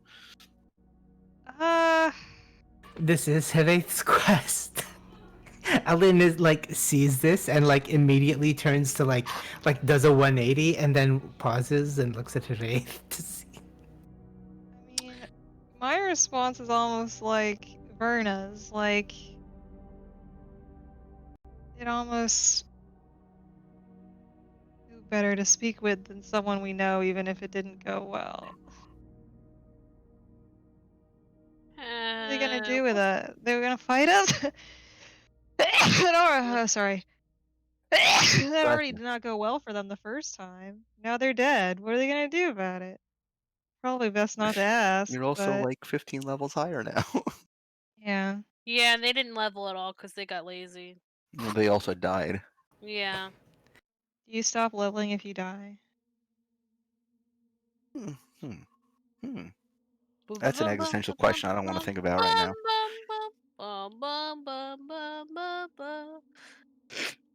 Fucking X-Files theme. All right. What even are frogs? God damn it. All right. What do you want to do?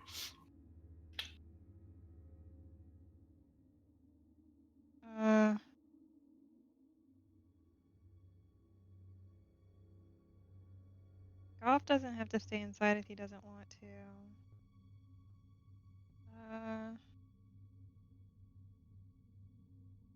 Asking me what I want to do. I think everyone's just deferring to you because it's your quest. It is your quest. Yeah.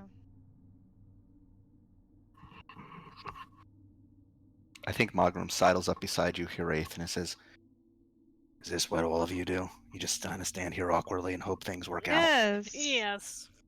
More Yes. often than not.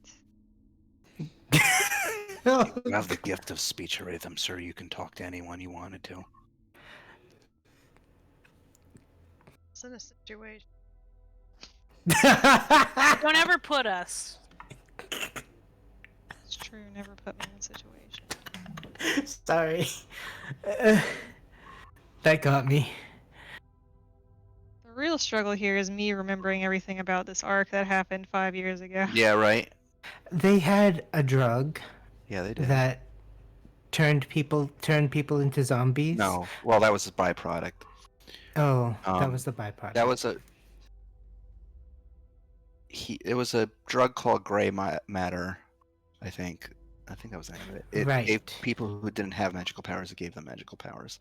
But for him specifically, it interfered with some other alchemy that he was having his kidnapped alchemist use.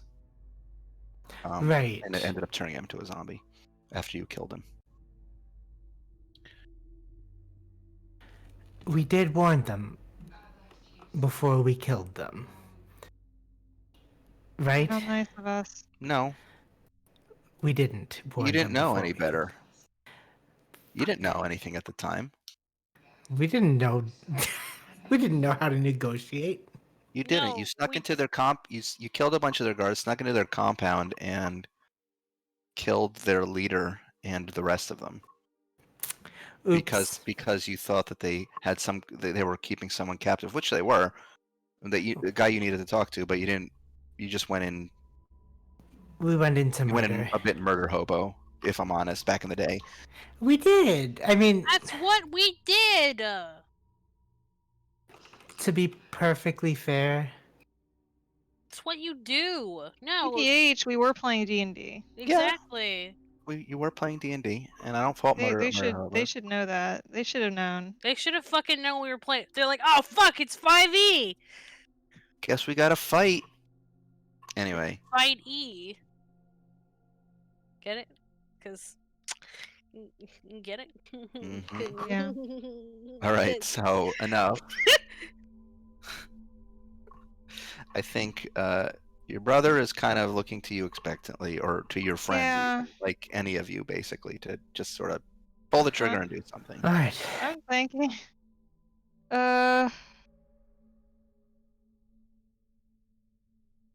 If you guys want to leave, you can go wait outside, but figure I had an instinct to go somewhere. It brought me here. What are they gonna do? Probably be really mad, but Well, I mean, let's do it let's anyway. rip off the band-aid. I All right. will. I'll go in. Okay. I mean, you Talk- already are in, I thought. Yeah. I mean, yeah. And as you step inside, in fact, the world behind you, the city of the dead, seems to kind of fade as if there's a black curtain that's being pulled over the doorway. Freaky. It's almost like this region that you're in, which reminds you so much of your Dapper Snapdragon, but more like how it used to look before you renovated and took over it. It almost seems like it's like a pocket within this dimension, like something smaller, but still within the land of the dead. Mhm. So there's a lot of patrons. It's not exclusively the halflings and gnomes, although you do see a lot of them, and a lot of them are wearing the blue hooded uniforms that you remember from them when they were in life. In fact, these shades look a little bit more colorful. They are still semi-translucent, but you can see kind of colors to their outfits and palette. So you step inside. The halfling bartender is speaking with some people at the bar. Hasn't seemed to have noticed you yet. You're all kind of like hanging back near the door at this point. What do you do? Well, what do you do when you go into a bar? You order a drink. All right. So you approach the bar. Sure. And the halfling, who you are pretty certain at this point is Angelo Two Ears Punchinello. Yeah. Yeah. Mhm, Why do they mhm, call mhm. him that? That's a really great Say. question. Maybe you can ask him. But he smiles up at you as you approach, and he says, "Oh, hey there, friend. Welcome to the last round." Oh, fuck! It's you. Seems to be And having a pretty nice place around here, Angelo. yeah, well, I no thanks to you and your friends. Trying to remember exactly. I know we just went over it. He had an alchemist in captivity. We didn't negotiate with him as much as No. sneak into the. I mean, we didn't turn you into that big thing. No, but you shot up my place, killed all my friends, and then took over my bar. But You're you right. also were Wait, how does he holding know someone about us captive. taking over his bar? That's true. I don't know. Why don't you Well, ask him? Well, does it really matter now? We're all in the same place right now. How do you know about the bar? Oh, word gets around. Huh. What are you doing here anyway? This is the land for well, not you types. I know that much. Well, obviously we're dead. No, you're not. Immediately just called me out on that bluff. I feel like we're too colorful to be dead right now. Yeah, I can't see through you. You're not dead. We are. It's actually a really long story. Do you really want to hear it? No, I really don't. Good. Okay, well, we just have a few questions then. We'll leave you alone. Are you Make a willing persuasion to check. hear? Okay. Oh my god, Verna. Can I make it intimidation instead? Never You want to mind. No, intimidate you're the right. ghosts? No, I don't want to. I don't. Not yet. It's not time. Okay, I mean, Fuck! I knew it.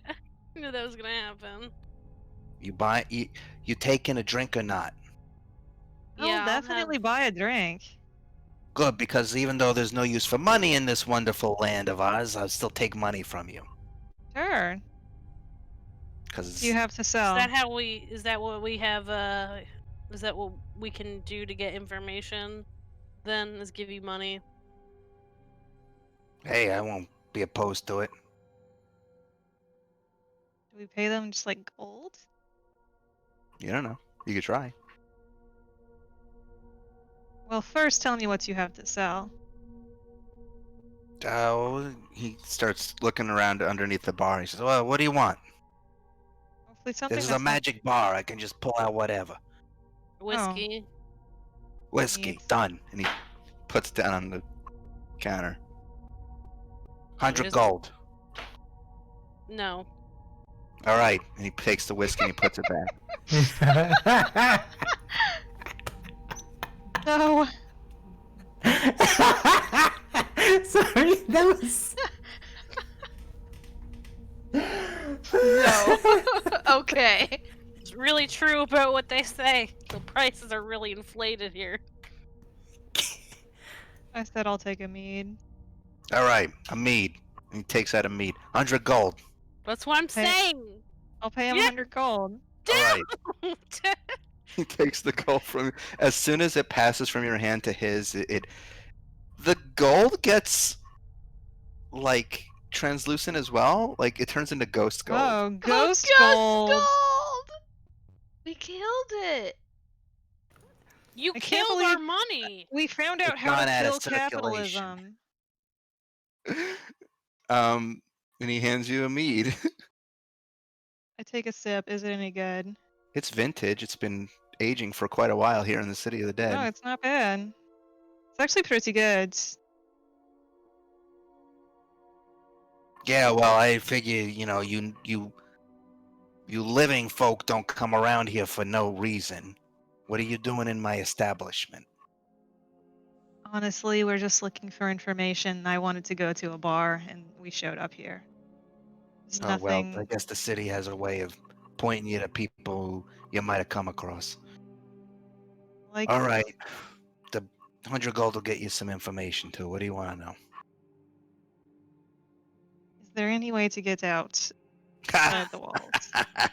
I figured that's how you would respond. I just thought I'd swing for the fences the first time. While Harriet's having this conversation, Mido's taking a sip of Harriet's mead. He sees you taking a sip of the mead, and as soon as you try to put the drink to your lips, it moves. The drink moves away from you. Ah! And he says, that's 100 gold. Already paid for it. No, she sharing. already paid for it. She gets rights to drink it. You don't. What? You're selling me the rights. You're selling me the I rights can't to drink. believe Non-fungible mead. drinks. This really is hell. Beers is service. There's a service. I'm leasing you the right to drink beer. Oh, How many forests did you burn for that beer? Oh my god. Maybe you'll DRS. find some of the dead trees around here too.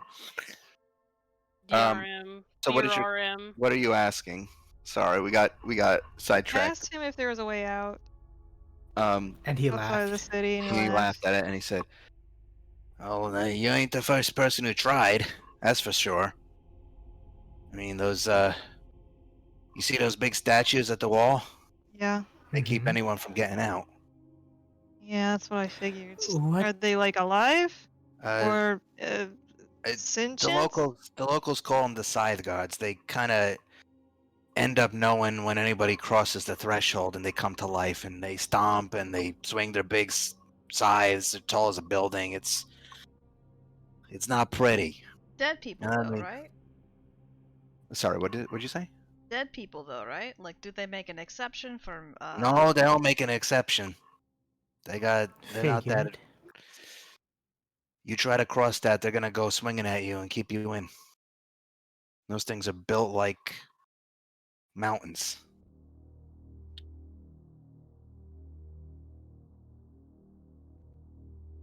I mean, folks like Wow. you, the stories I've heard, you could probably take them out, but then, you know, there'll be a nice big hole in the wall. I wouldn't mind it. We know. Yeah.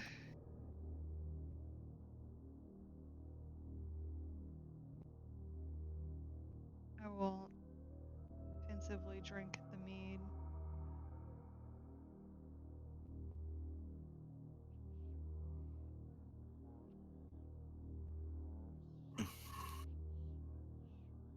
So is that all you're trying to do? You're trying to get out of the city? Why'd you even come here? I mean, you got in. That's not easy, Yeah. unless you're dead. Well, let's just say we've learned a few more magical tricks since we first encountered you. Yeah, I know. I figured. A couple years ago.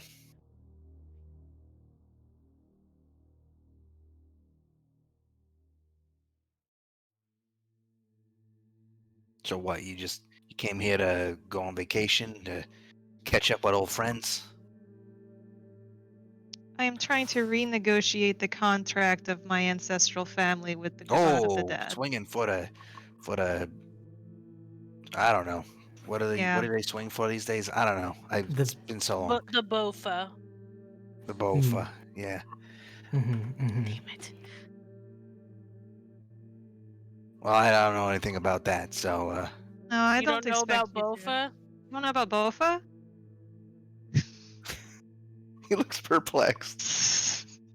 I don't really know where you're going on here. We killed these guys, and we're gonna pull a D's nuts joke. They're can't. al- It's like, Insult Robert to probably like, injury. Mido.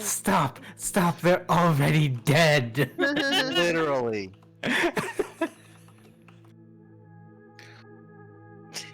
Is that all? You wanted to know if there's a way to get out? There is a way. You can fight one of those big statues, and that'd be a pretty easy way out for you. Well, I would say easy, but you'd be doing everybody else a favor too. We could get out. Yeah, Yeah. I feel like we would try to not do it in that way. Has anyone escaped the city? I mean, probably. I don't know a whole lot about it. I've only been here a couple of years. I'm sure there's been people who've been here for a lot longer who might know more. But as far as I know, anybody who ends up out in the divide without a guide, they turn into wandering specters. There's no escape out there. Not unless you have a guide who can bring you to the soul stream. Soul Stream. Soul Stream. Well, that sounds ominous. Yeah, there's a place out. I don't know too much about it. It's just you'd probably be better off finding someone else to give you more information. It's supposed to be some place where people go. They've had enough of this city. Oh. So this is like the last season of The Good Place. You don't know. I mean, It sounds like. I do know a couple of folks who've been here for a while. You might be able to get more information from them. Yeah, if you could direct us, I would appreciate it. Also, I would also like to do insight check. Give me an insight check, yeah. What are you trying to be insightful of? Like, see if he's lying to you? Yeah, like, he doesn't have any reason to help us. I just want to make sure he's not trying to completely fuck us over. Mine is a 26. 26. Yeah, I'd say between the two of you, you don't get any sense of ill intent. You never really knew too much about this guy in life. You just knew that he was the head of a gang and they dealt with drugs, but you didn't really know much about the drugs either, or what their operation was like. You just know that they threatened them? that one Oh. innkeeper. Oh Maybe, yeah, like- that's why they're like, no one. Oh We- no! Oh He made me yeah. drop my egg. That's No, not him why. specifically, but Well, some his guy. his blue phantoms. Yeah, One of his fucking guys made me drop my egg. but you get the Yeah, that sense was he the has no real reason to reason. lie to you. Like he got some ghost gold from you. That's true. Even here in the City of the Dead, capitalism is Oh, the you don't know what they real. did with it. What do you guys do with the gold? It's reminds people of life. Oh, You I need see. sometimes you need coins to pay the ferryman.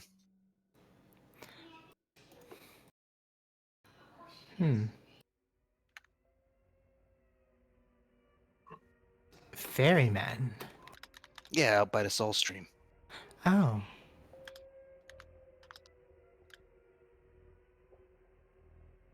So, Yeah, so in response to Goff and also to your question, Harry, I think Angelo says, "Yeah, I know some people.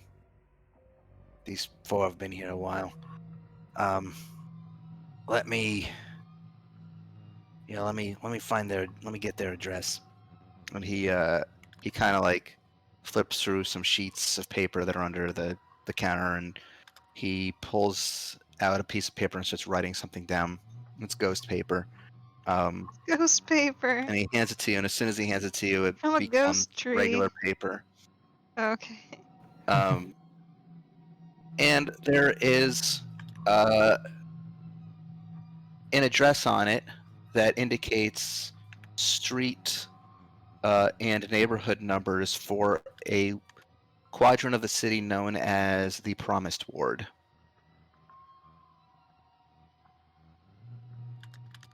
So do we just go into one of those little portal things and just think Yeah, you about go going into one of there? the spirit wakes, the things you see around the city, and those will take you to where you need to go. You just think about who or what you're looking for, and it'll take you right to it. Oh. Well, been surprisingly helpful. Yeah, well, we didn't have a lot of words the last Oh, time we met, right? You basically just put an axe to my head, We kind of did. yeah. Axe. or sword, arrow, in your case. Yeah. Maybe we should have been a little bit more communicative about Mm-hmm. things. I mean, you snuck up on the private property, killed a bunch of my guards. What was I to Completely expect? fair. I thought you was one of the other gangs trying to come and kill me. Finally, Completely fair in hindsight.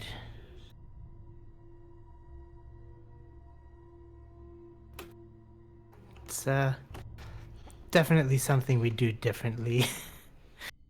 Or at least we try. Mm-hmm. Verna is just like finding all of she's pulling out the report that she wrote. Well, actually, let me itemize all of your crimes, sir. that is true. I mean, technically, he broke the law, Yeah. He did. but you never really knew too much about the Blue Phantoms as a gang or like what they did beyond they sold drugs, which is not great, but.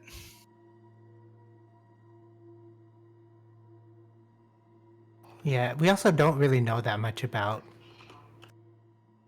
Well, all we knew was the effects of the gray matter, and not much Yeah. of anything else. Yeah. And I Yep. think the gray matter was dangerous? Question mark. It was dangerous in the sense that it could temporarily give non-magical people magical powers. I thought it had like an addictive. I don't remember. I have to look Didn't back. It might. remember when? Is it one of our bartenders? Someone we had to rescue from like. She isn't. Yeah, Agatha, but that was. She worked as like a receptionist at a drug den. Yeah, for the Blue Phantoms, right? Right. Not saying the organization was good. This isn't like Mhm. this is not a oh, those guys you killed 5 years ago, turns out who was the real bad guy. No, it's not like that. Yeah, yeah. I mean, It's not like like that at all. They did bad shit. No, I'm just saying this because I'm trying to like put events together in my Yeah. own mind. No, All that they having been saying, we probably didn't need to execute them all, but you know, Agreed. all wasn't a lot of due process for us back then. We just kind of. just kind of did murders. We just kind of did murders. I mean, to be fair, not all of them gave you any chance. And in fact, they Yeah. probably if your DM was more experienced at the time, they probably would have surrendered. Yeah. But that's my bad. All right, so Angela's given you this, basically an address somewhere in a ward of the city known as the Promised Ward. Well, All right. for Thank your you. help. Yeah, don't mention it. Don't let it get around. Don't worry. Your We have no secret's reason. safe with Reputation to us. keep up. No reason to drag your reputation out of the mud. Yeah, thank you. I'm glad we see eye to eye on that. So I will All right. probably finish my drink and leave. All right. You do so. So I guess we go back to the, what do you call it? Spirit Point? Spirit Wake. Spirit Wake. Halloween. Shut up. Spirit of Halloween. Spirit hallowed in. My God. All right, so you go back to the Spirit Wake, this time with the address in mind. You pass it around and show it to everybody so that they have it kind of in their mind's eye as they step into the ethereal energy.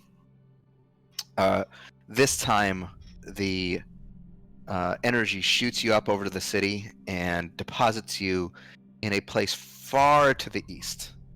This time closer to the wall. As you touch down, you realize you're in a plaza probably a few blocks from the wall itself, and this time you can get a real glimpse of these statues, these scythe guards. There are these towering, hundreds of feet tall, maybe 200, like Titanic size statues, like maybe 200 feet tall, representing humanoids in giant cloaks, no faces. Think sort of like a Nazgul kind of thing, and bearing a scythe in two skeletal hands. You know what, Falk? Scythe as big I as a think I building. know where you're going with this, with someone we might meet, and I'm prematurely can't believe what you might or might not do. What do you mean? We'll see when we get there. You probably are going to be disappointed because it might be something completely different. We'll see. And now, All right. So you step out into the plaza, and with the address in mind, you start making your way down the street. Strangely enough, now that you've been in the city a little bit and you've been given an address, give me an intelligence check, everybody. ooh, intelligence, including Roscoe. If Roscoe wants to do it. Who was doing intelligence? Sorry, I was Everyone. reading. Okay, just Everyone. everybody. Good thing I have advantage. I am not Is smart. this unskilled Oh, intelligence or? Yep. I've been rolling well tonight. Imagine that. I'm dumb as shit. No. I rolled a Double fucking. that one. 21 for me. 21. Unskilled is right. What did Roscoe Oh, get? hang on. 17. 17. Okay, so I want to say that everyone except Sissel and Goff, now that you've been in the city and acclimated to it for a little bit, and indeed have been given an address as well, so you kind of know how the streets and the neighborhoods are laid out. As you're starting to head down this street of nondescript buildings, spectral numbers start to sort of manifest, like almost like ectoplasmic numbers start to kind of manifest on the exterior of the building. So signs and signposts start becoming visible and readable. You're able to navigate the city now. Except for Man, I Sissel don't know and how anyone can get around this place. Everything looks this.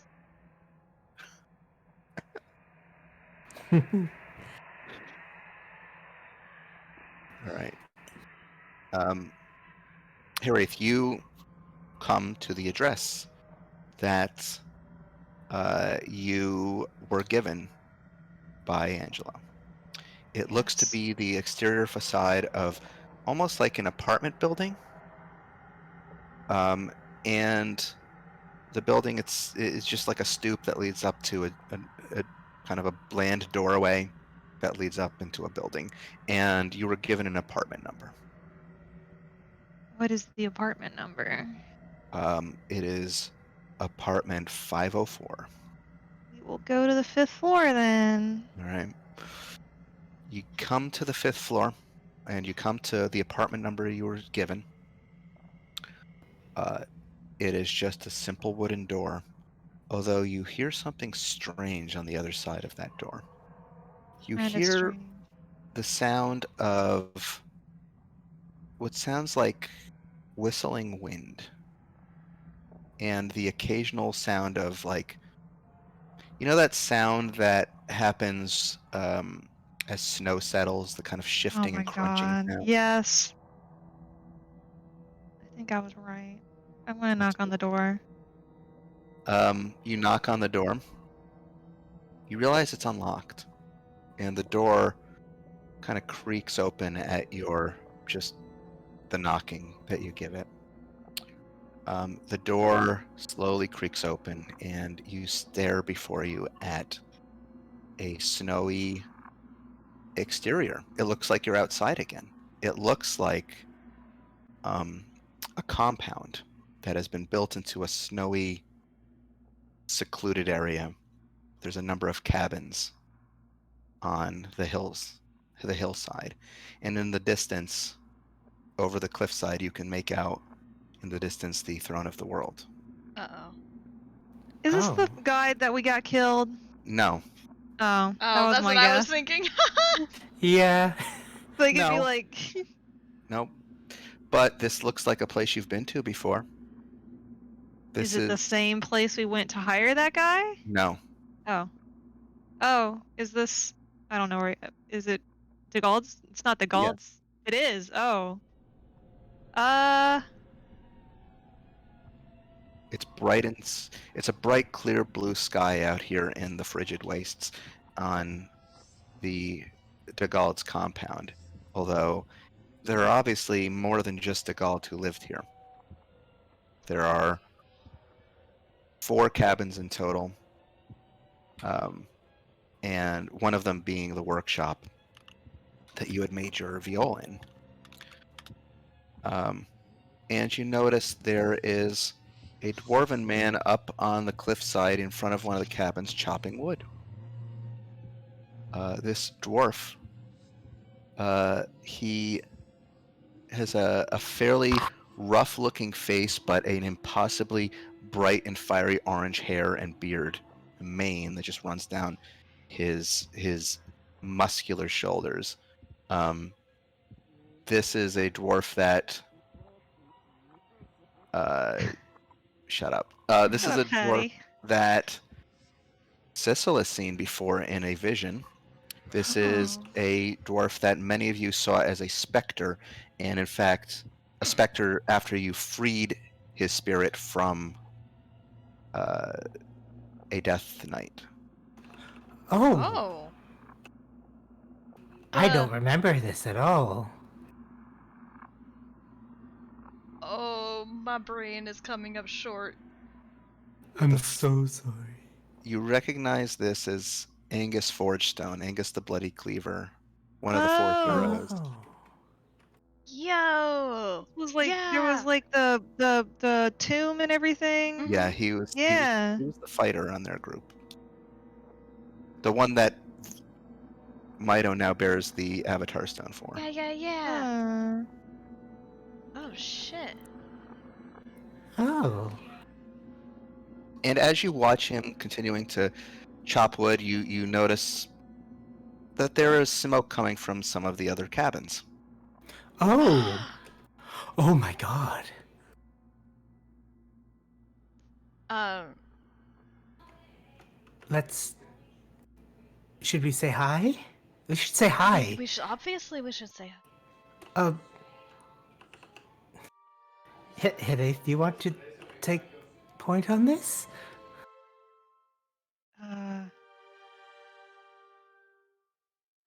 Do I just ring a gong? Like, It's mean- it's just an open area. You can just walk in. You can just yeah, head in. okay. Let's walk in then. All right, so you walk in, the snow crunching under your feet. This compound looks a lot better shape than it was back when you were there with the Gald. Obviously, this represents more of its heyday back when the four heroes plus the Gald were fighting the Gray Man back a few hundred years ago. Skybox is so realistic. What did you say? I said the skybox is so God realistic. damn. Sorry. As you come closer to the cabins, this delightful aroma wafts through the air.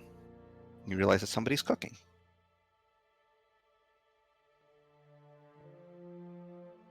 Do I recognize what they're cooking? Is it a familiar smell? No, Okay. Is it It- familiar to any of us? it smells fairly savory. Oh wait, I remember Ellen's avatar predecessor liked to experiment with cooking. Yes, she did. Ooh. Control Fing my notes.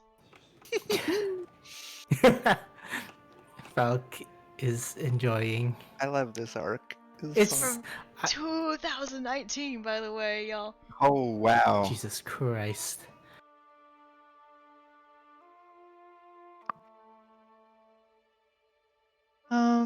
Did you say that the red-haired dwarf was like on a vantage point?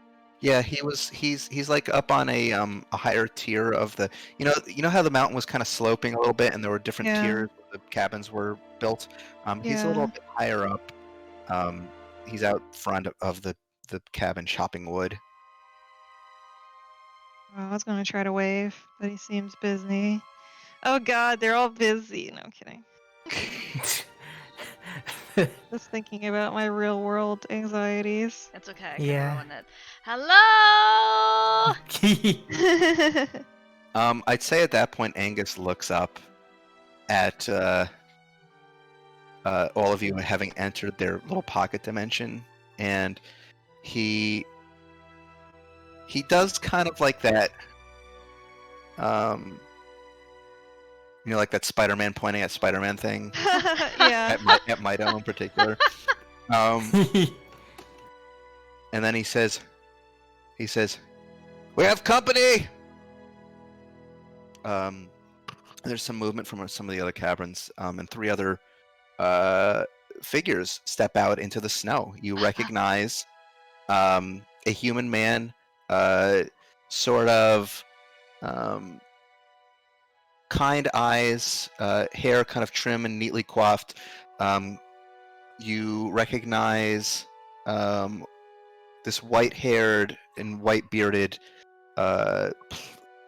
human man as being Sir Thaddeus of Brandal, the one who Verna carries the stone for now.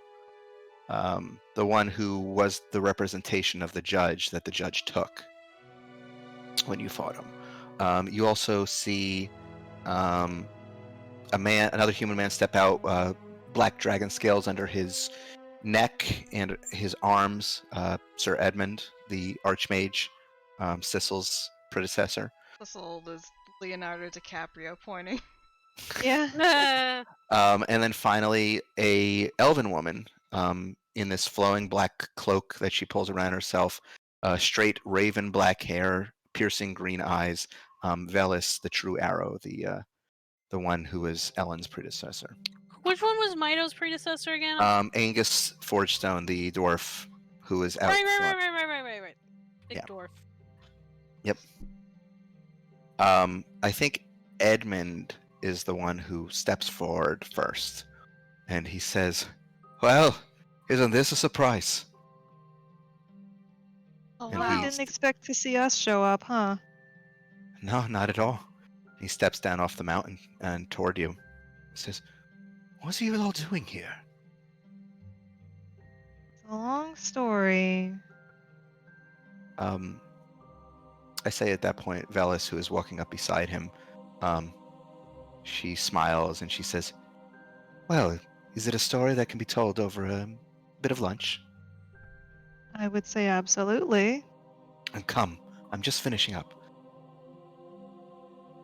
And she says, I should have enough for everybody. Angus usually eats far too much, but he can settle with one serving this time.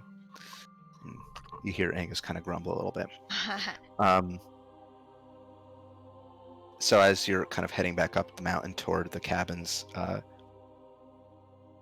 I think Edmund says, "So, you haven't answered my question. What are you doing here?" Uh, we are actually trying to get outside of the bounds of the city. We are trying to No go to clip. the cauldron. I am I was tasked to do so by Kellenbor. I'm trying to renegotiate the terms of my family's internment to him. Well, that is quite a task. I know Degald for many years wrestled with the same thing. Perhaps we could help you. And he says, as you reach the top of the cliffside and you step into the cabin where that delicious smells were coming from, and you see that Velis is working over a big pot of stew, with just like a big chunk of pork in it, Mm. which is simmering in it, or stewing in it rather. So as she finishes that up, she kind of brings it over to the table and starts ladling out some stew for everybody. They all kind of sit down and say, "We felt it when he passed, you know. I did too. We've been waiting for him for a long time." I And I would hope that if all goes well, he would end up here with you all.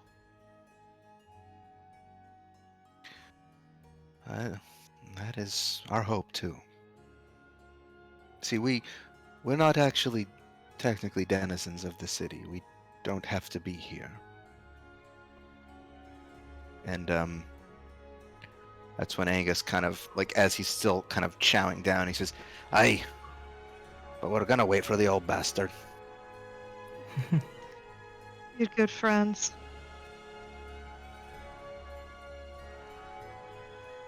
Well, it's So our you goal tr- to make sure that happens a little faster. Well, if you're trying to reach the cauldron, we can at least provide general directions. Although you still have the difficulty of getting out of the city itself. That's going to be quite an effort unless you want to punch a hole in Kalimvor's carefully designed security system. I am known to do that. I wouldn't recommend this, just for the safety of all those souls interred here. Mm-hmm. Alright. From what he said, there are quite a few nasty things outside the city walls, so. Oh, you haven't the half of it. I think it's Thaddeus who talks at this point. He says, "Well, you have to understand there's a, a hierarchy here, an order to how things work in the afterlife. You see,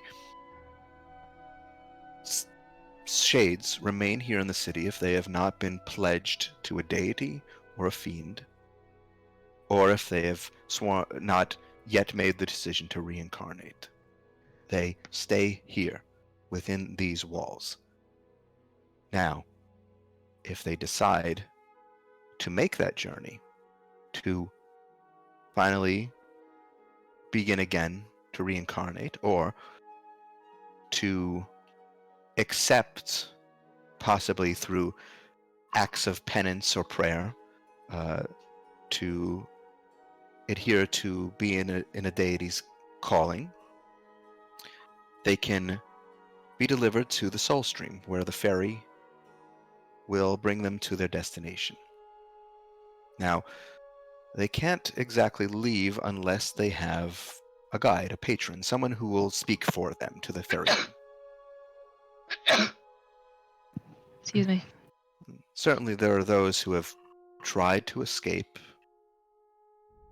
and they have been successful, although Kalimvor has put more security measures in place over time. Those that have escaped, but without a guide, have been left to wander the Ashen Divide, where they've gone mad and despair has consumed them.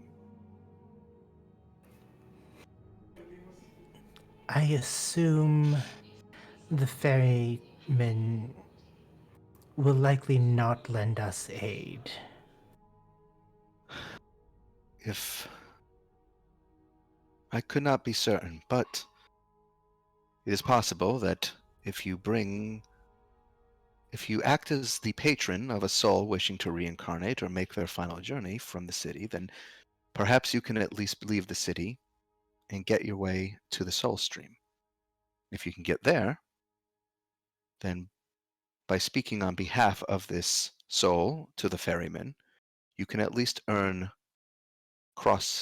a passage across the soul stream to the other side, where the true dangers of the Ashen Divide wait. We could do that. At that point, Bandits, maybe. Vela speaks up, and she says, "If you're heading for the cauldron, then you'll have to cross the Ashen Divide and make your way through the Graven Hollow. The Graven Hollow is a tremendous valley that has existed long before the city did. It holds the tombs of godless sovereigns, those who existed before the Pantheon.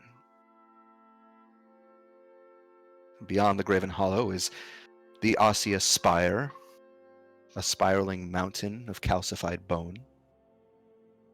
And at the very top of the spire is the cauldron. All right. About, I know time probably doesn't hold the same meaning here, but how long is this journey, would you think?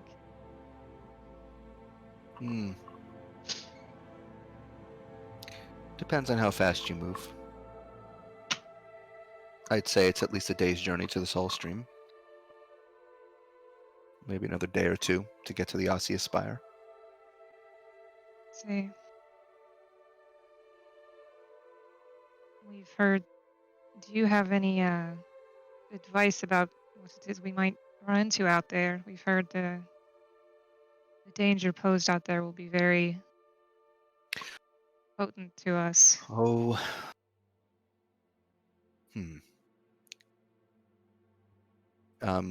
He looks over to Angus. I've watched from the walls occasionally. Your typical shades, specters, wraiths, poltergeists. But far nastier than anything you might have run into. Mostly undead of the incorporeal variety, although in the Graven Hollow itself I've heard that it is guarded by one of Kalimvor's personal guardians. Oh.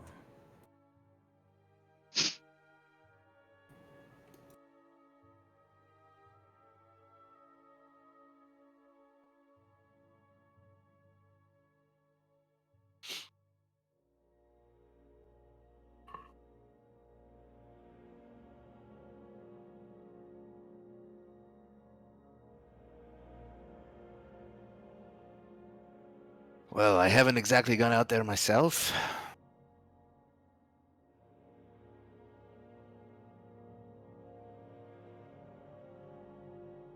And anyone who hasn't come back to talk about it. Fair enough.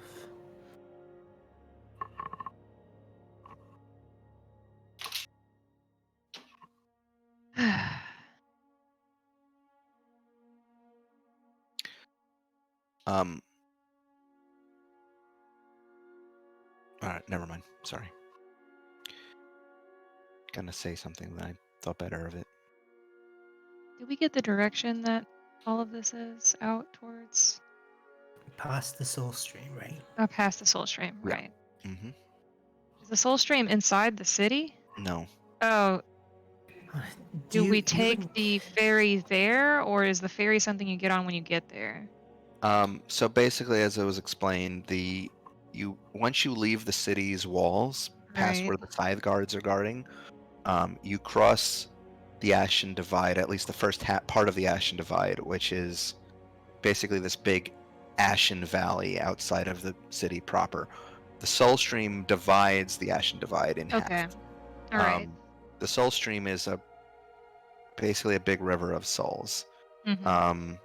And that is where the ferryman waits. And on those shores is the ferryman takes those souls that are ready to make the journey to their final destination, Okay. either to the place of a deity or to reincarnate. Or in some cases, once they are judged by Kellenborg, to be sent to a fiend. Or, the Nine Hells or something. All right. Whatever they're feeling like.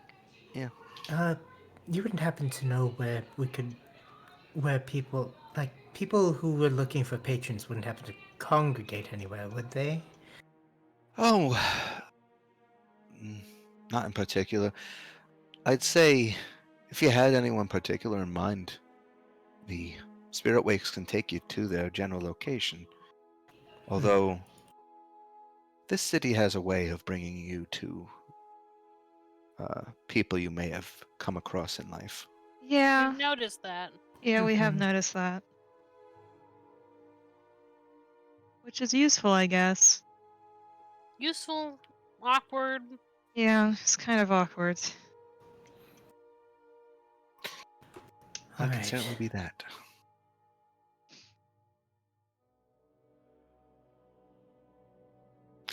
There is one thing, though. If you intend to find lost souls to bring to the ferrymen Mm-hmm. and to represent them, you will need one for each of you who wishes to cross the soul stream. Right. That.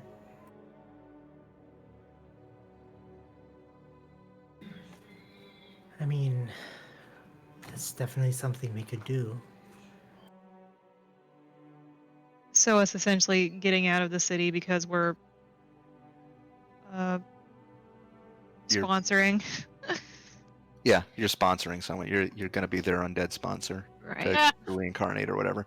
To Verna, I'd say Edmund says, not necessarily, no.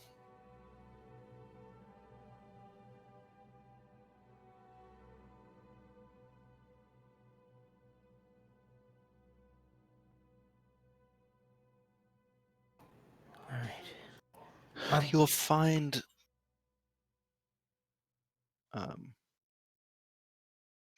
oh, okay. So, Tom, the gist of what you were given the gist of how to, yeah. No, you need to sponsor someone.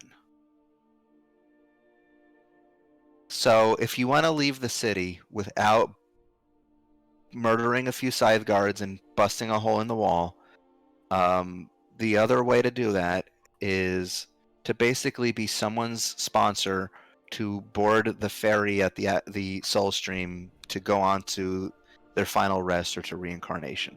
There's a lot of souls in the City of the Dead who have regrets or unfinished business, and need to be sort of like persuaded or convinced to move on.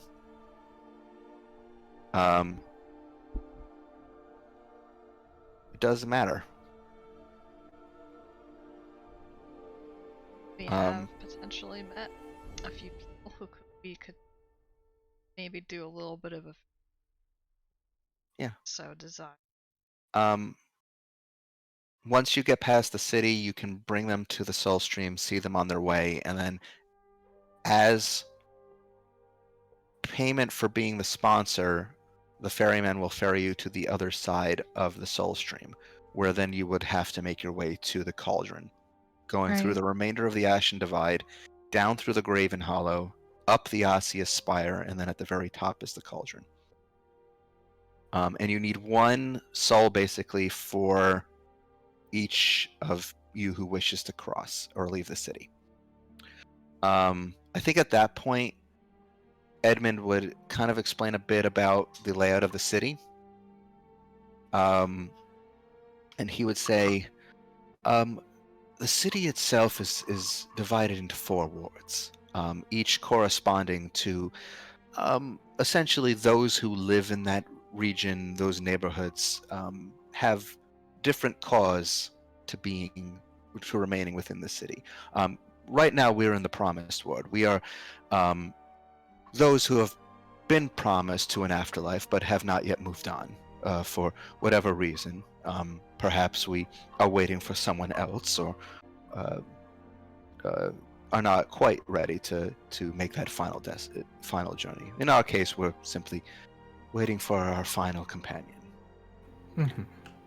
There is the Revenant Ward. You'll find individuals there, shades with unfinished business that they have not finalized in life. Then there is the Forlorn Ward. That is those who have some sort of mortal regret, possibly prime candidates for reincarnation, who wish to have another chance at doing something that they did not get to do in life. And finally, there is the Forgotten Ward, those who fate have left behind entirely.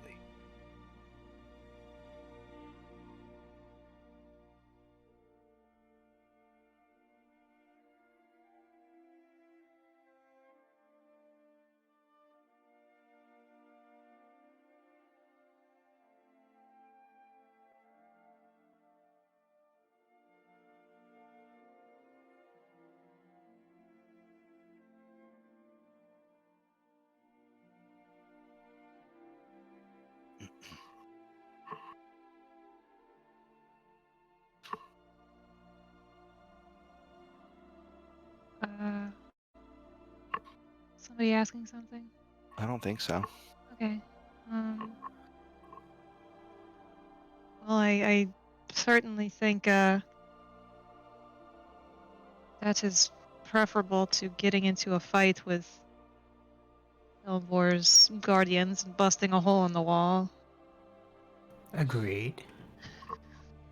I guess we should look into seeing who it is we can sponsor.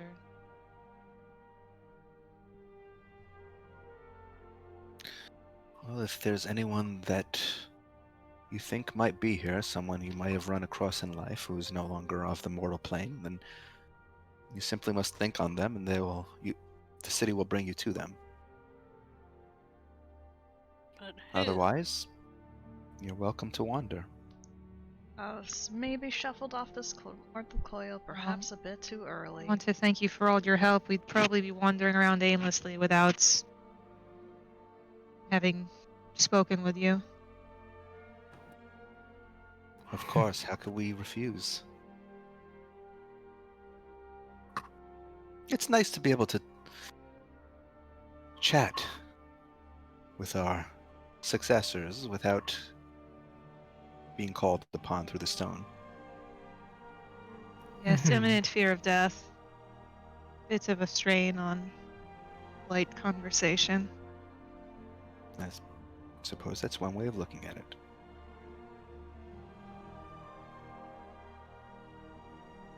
Hopefully, if all of this goes well, God will be able to meet up with you all soon.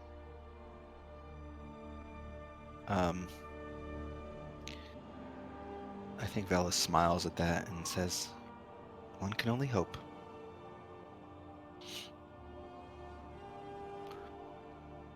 I know you'll bring our friend back to us, Wraith. One way or another. You're clever enough, and your friends are strong and capable, and with you to the end, we can see that. You'll make it here.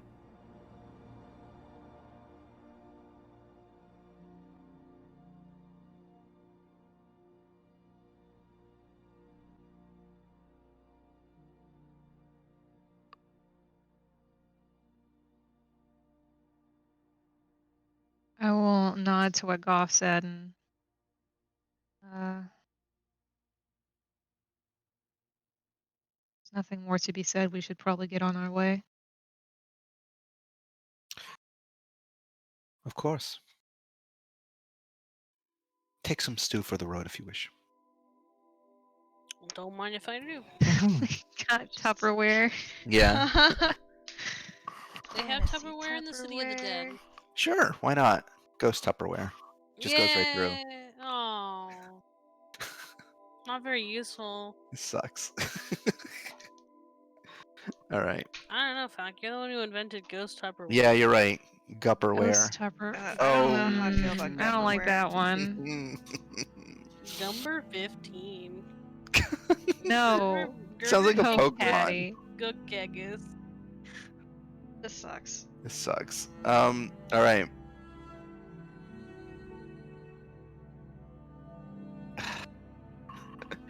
All right.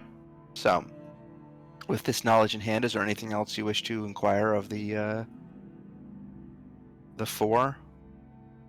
But I had some. Oh my god, that scared the shit That out of me. I scared thought there me was too. a bug on my screen. Here's a charm spell apparently. There, use pink, not Marin Roach fucking Brown. Karen. Roach load. Ah, piss.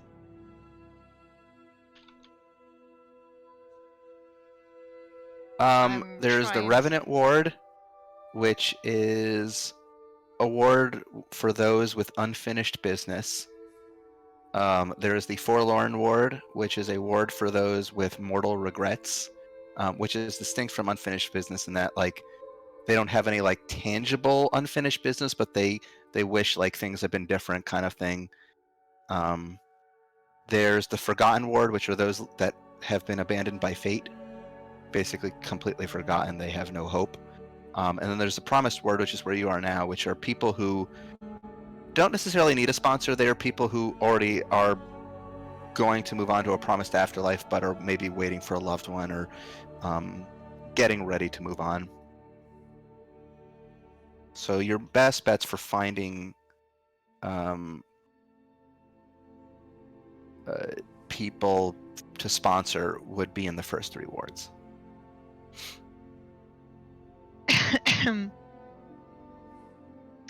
What's up, Tom? What is your question? Speak, and we may answer.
I think they probably trade some glances at that question, Goff. And Edmund himself says, well, we're not sure. It's possible, although I would think Kellenvor separates his domains carefully. I would imagine there's more than one city of the dead across multiple multiverses. It would be quite a feat if many shades of the same person ended up in one place.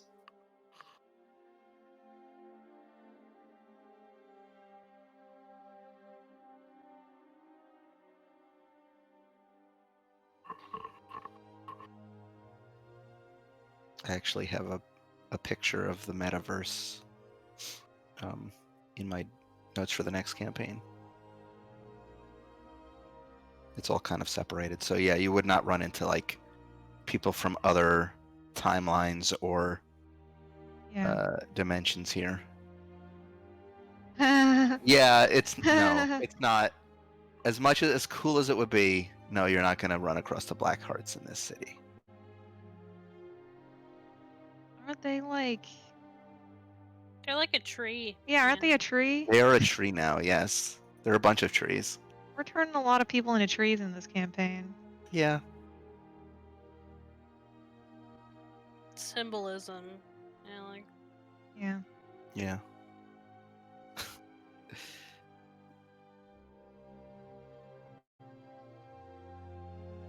Yeah, I'm pretty sure he's in the tree.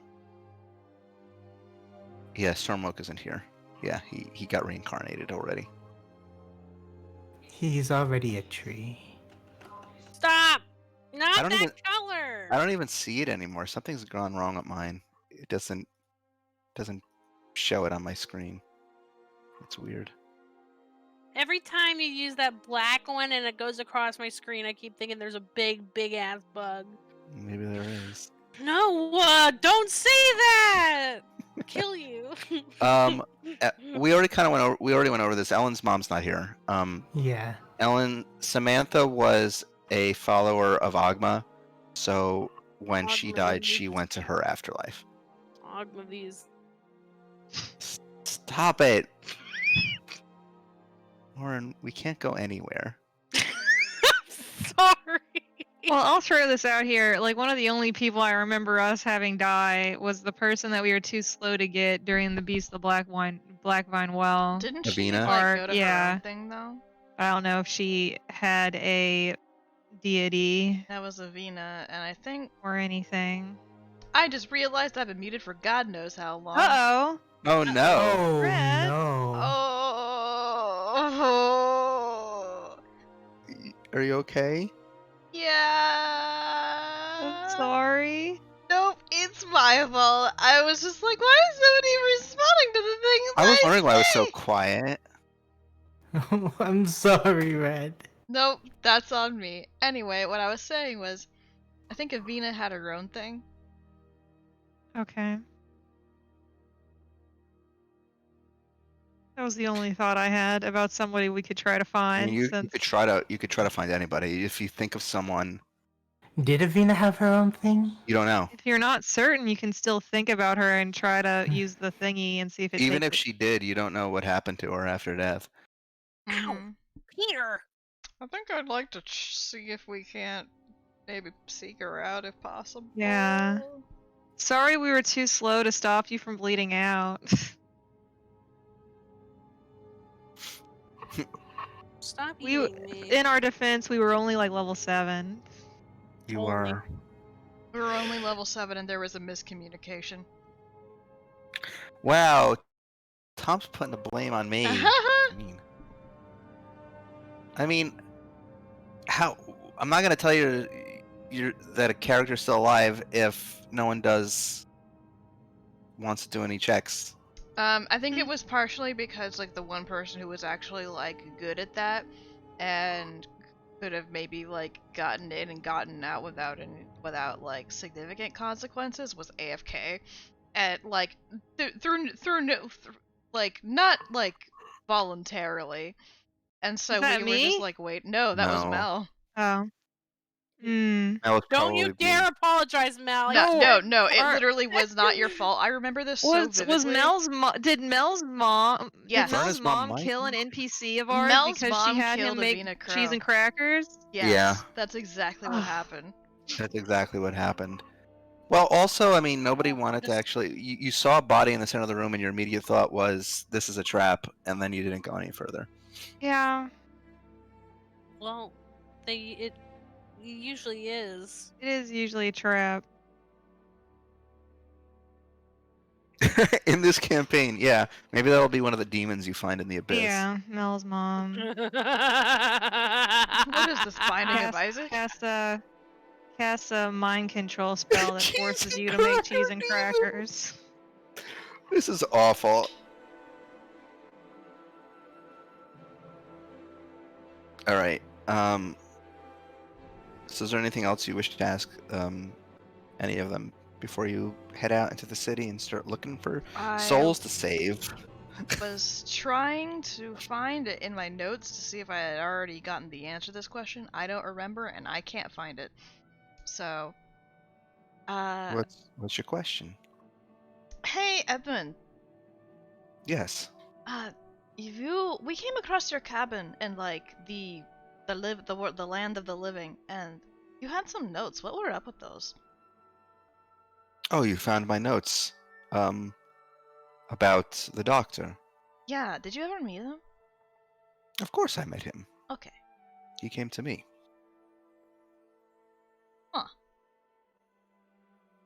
Get to go. I suppose he feels an obligation to those who are of his particular bloodline.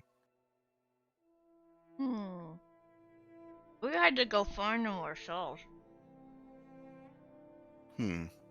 Curious. I think he's weird. He is a strange man, but I don't entirely trust him. Yeah. There were times even when we were alive when the doctor was...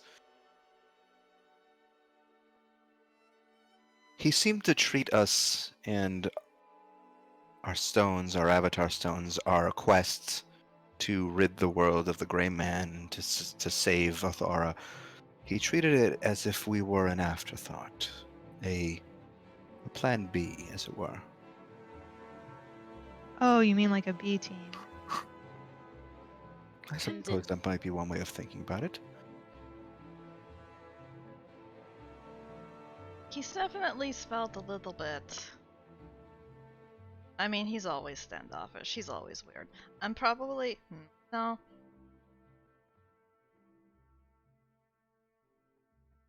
We saved him out of a cage, so he goes as well a little bit. Well, never mind. He saved us. Shit, we're even.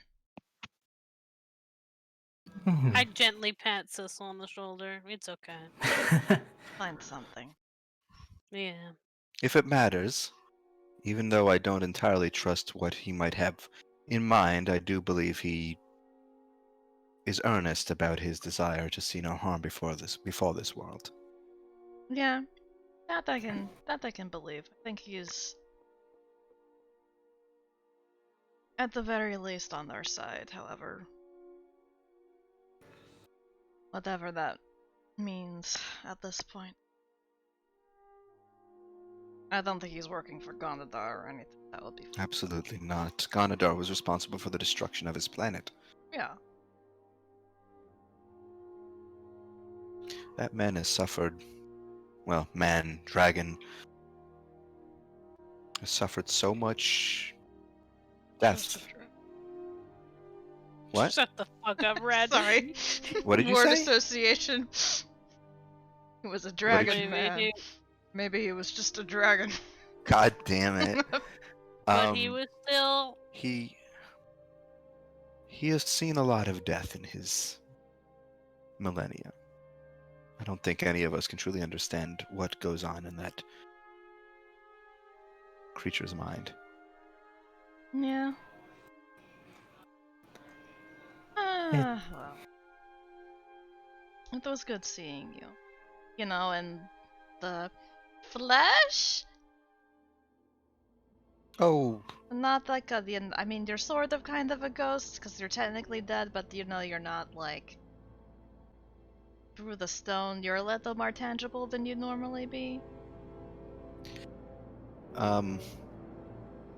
Face to face? Is that another way to say it? I think Angus face. says, "Oh, you think we're just doing this as a courtesy?" And then he kind of like phases his hand through your shoulder, and you feel like this Whoa. cold chill Ooh, run don't through do you. that. No, don't do that. What? Do this? And then he does it to you too, Mito. No! Mito goes, ugh! You get a little slime. You get slimed a little bit. Oh, Oh. man. The slime. Ugh. Have some manners.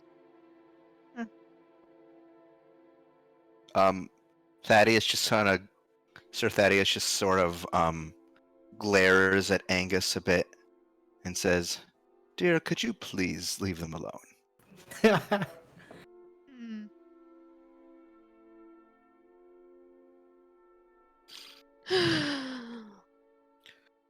Right. Well, I suppose you have inquiries to make and places to be.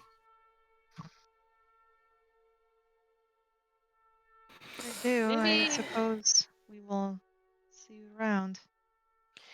Maybe. We'll We'll bring be your friend waiting. home to you soon enough. Hold on, I'm choking on a noodle. Uh Oh. Oh, I'm alive. Thank you're God. not going to the city of the dead just yet. Mm. Yeah, we.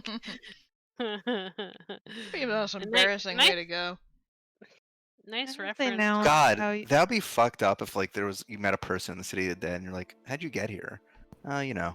on a I'm noodle. Imagine if pretty they sure announce that's how how you Disgaea die. starts. Yeah, imagine if they announce how you die whenever you arrive and they're just like choked on a noodle. Just like the good place. Like, Yeah. literally, the game Disgaea starts with you play the Prince of Hell and you're having to ascend to the throne because your father died because he choked on a pretzel. That is true. That is how it starts. Which I think is a reference in turn to to George Bush choking on a pretzel at Yeah. one point in time. Disgaea was a Yeah. weird game. Anyway,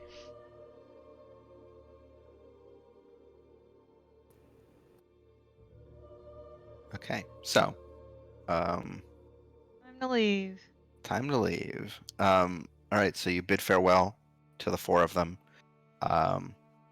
and you head back out into the dreary city. What do you wish to do? So, does anybody have any idea of people that might want to at least see if they're here? I kind of want to see if Avina's here. Yeah, let's look for Ravina. Be I worth know just Moira checking. was really guilty about her, and she'd at least like to know if she's safe. Some way. All right. Start thinking really hard about Moira's dead sister. All right. Should we head into the street? The Yeah, To as we're the heading into the street. Spirit. mm-hmm. Okay. You head into the stream while thinking about Avina, and your journey takes you around the clock tower into the western ward of the city, which you realize. Well, you don't know what wards are which yet. You didn't actually ask that question, but Oops. yeah, you wouldn't inherently know which ward this is. You stop. It deposits you out nearest a small neighborhood where there is yet another series of nondescript apartment complexes with numbering on them.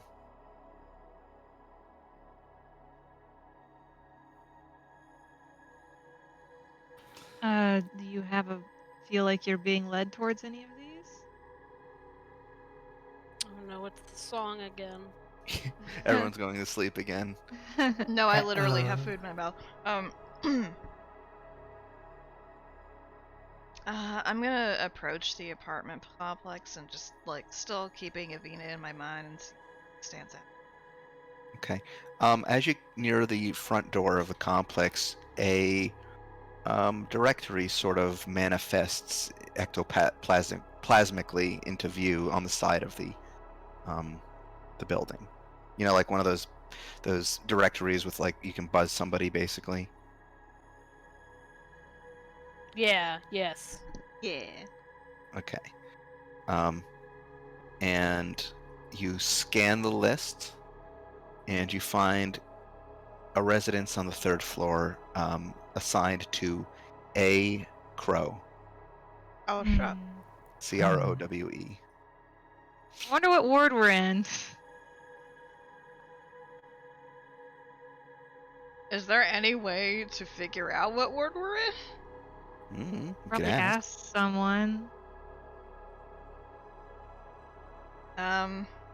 I guess I'll find a buzzer or where I don't know how these things work because every apartment complex I've ever lived in has not had one of these.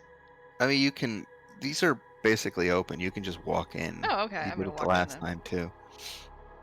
All right. So you walk in. You head up to the door that was listed on the directory. It's an apartment on the third floor. You knock, and as you knock, the door swings open. You are greeted by the sound of bird call. Stepping through the door, you find yourself in what seems to be a small grove, um, almost like it was in the ebony thicket, just surrounded by dark canopied trees on all sides, but the sound of wild birds and animals scurrying through. And in the moonlight, resting near the waters of this grove, you see an elven woman. She um, she's got very pale skin, short black hair cropped at chin length, just very straight, and she's wearing, her black adventurer's leathers, small cape with red embroidery, and she does not. She's not wearing the black crow mask that you saw her on her the last time. She's actually has her face exposed, and you can see um, these gentle kind of violet eyes that are just peering into the waters. And she doesn't seem to notice you.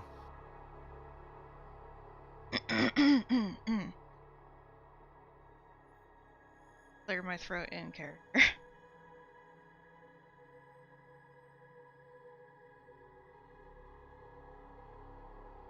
Oh, you did that in character? Yeah, Sorry. yeah. She doesn't seem to notice you.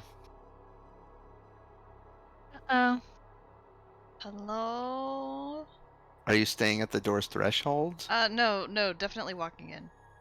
Okay, so you walked in. How close do you get to her? Just kind of slowly walking towards. Okay.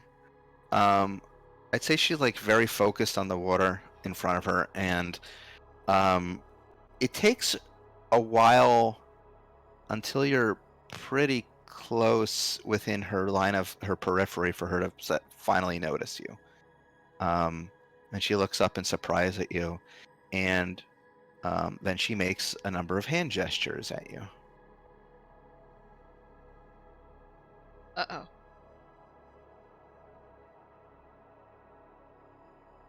I don't. Oh, shit. I don't know, Goff. Do you know sign language? I mean, he was like Do he you know did sign go language? without I speaking forgot for about this. Yeah, she's deaf. he did go without speaking for like decades. You're right. I'd say Liza probably taught you sign language. Yes. She's asking who you are. I just kind of look at Goff.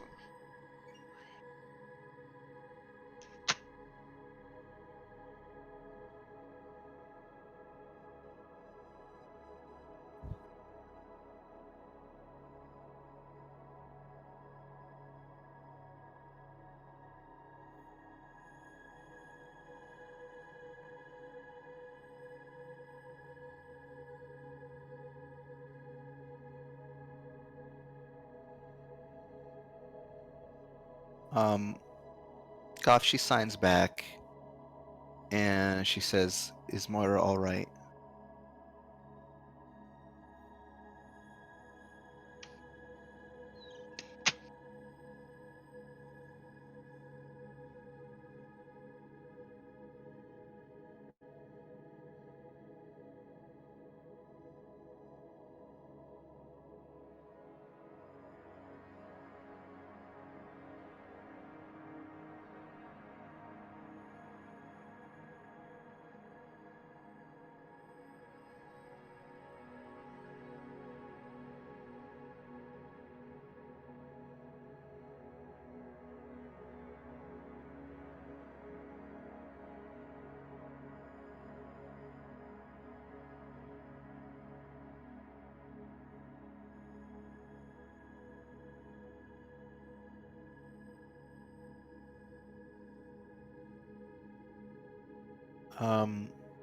I think Avina at that point kind of goes from Goff and then looks up at Sissel and squints at you, Sissel.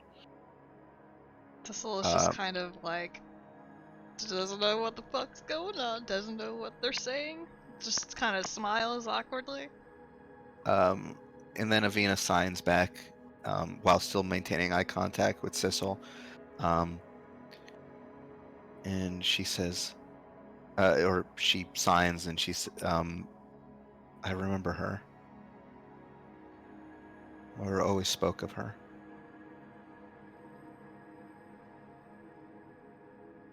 And then she continues and signs and says, "What are you doing here?" Yeah. So Goff is kind of speaking this quietly as well, so people understand the conversation. So you're not just like staring at two people signing to one another and not Yeah. understand what's going on for the next like 10 minutes. Just what's happening? What are they saying?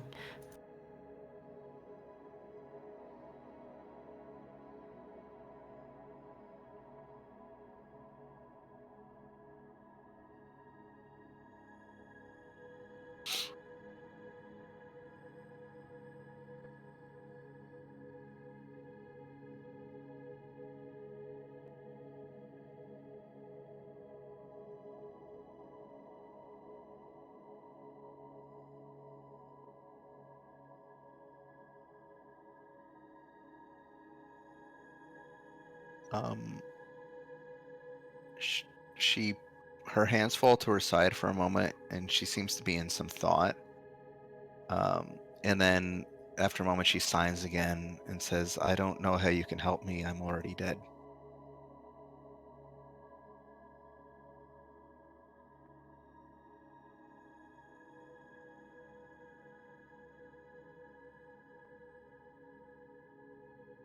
We're just showing up to people's houses, offering passes. Like, Offering salvation. Yeah. hmm. Hmm. Wait, Hmm. wait. I'm gonna have words with Lauren and after this session's over because I just saw something on Twitter she retweeted. Gross. No, it's fine. Charlie's No, doing it to me, so you can blame it on her. I will. This is awful.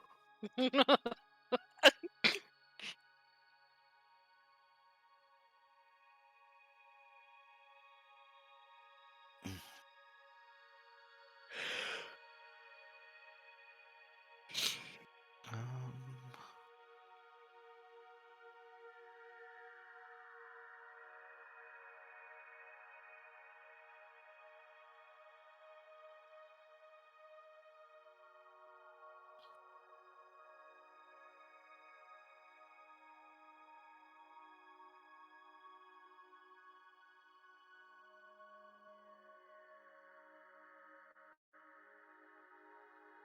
oh, um, I think you're gonna need to make a persuasion check.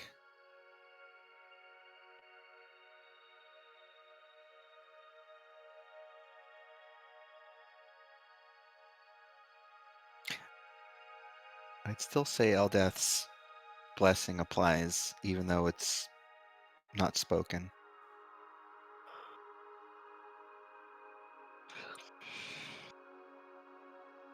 This fucking music's putting me to sleep. That's why that'd be.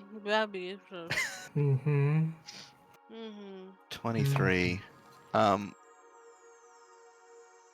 I'd say Avina hesitates for a moment and then finally signs back and says, I did not get to say goodbye to my sister. I did not get to tell her how much I loved her.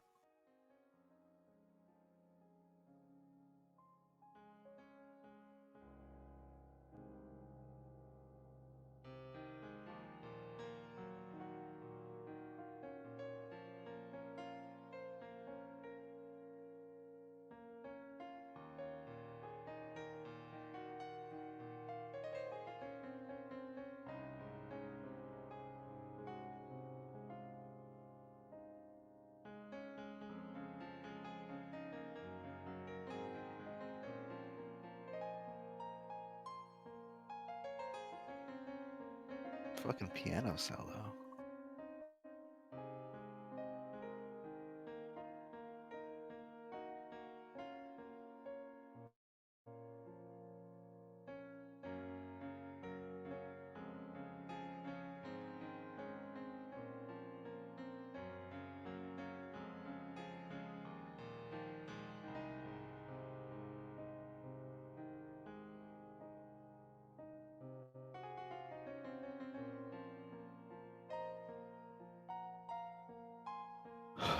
Hmm.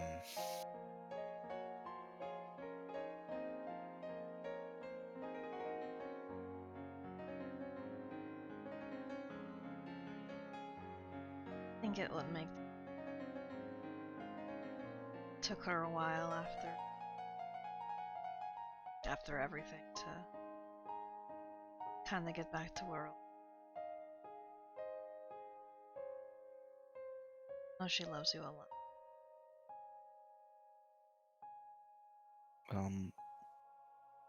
She signs back and says,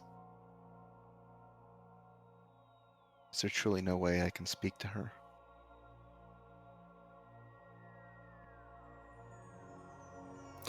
Wait, Goff. Goff can take her into his mind palace. No. Doesn't Goff have a ascending stone that Moira has the partner of?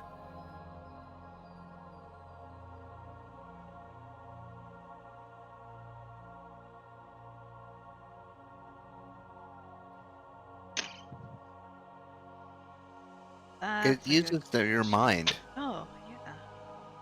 You don't speak that out loud. You're using your brain.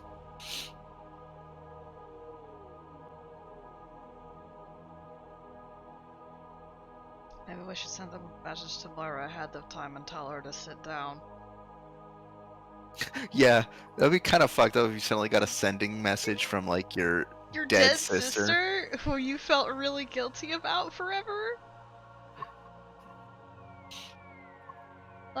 Let's warn her first. Yeah. Yeah. Let's yeah.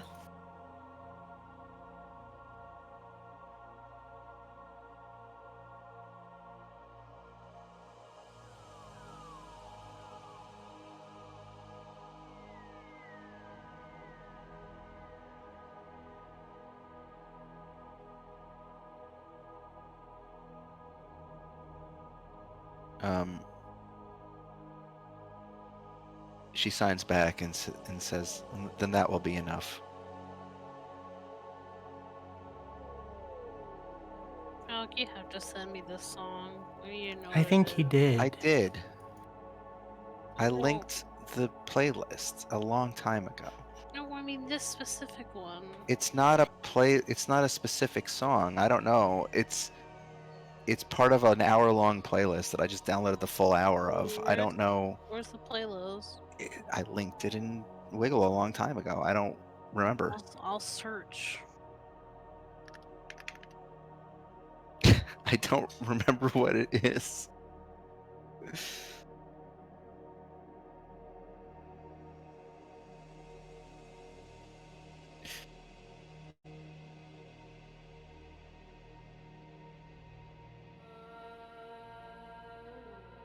Okay, you can certainly do that.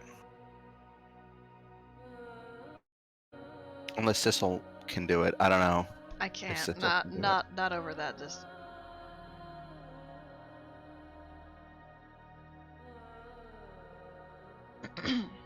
I can't find it. Mm. The sending stone is once per day, yes.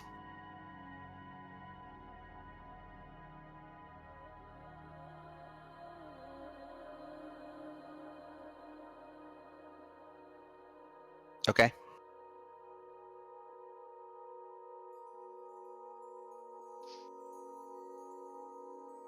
All right, so you send a message to Moira.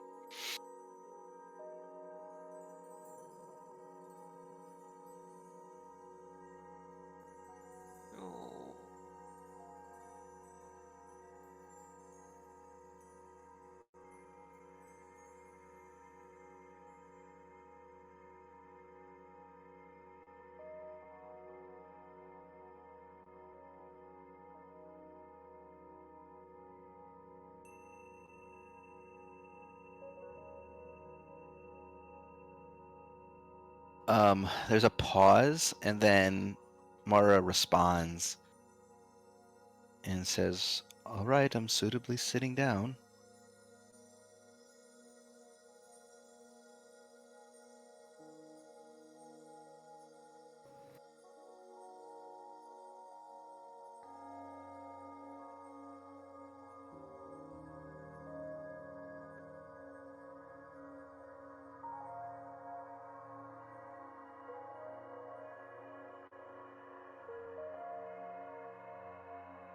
Alright.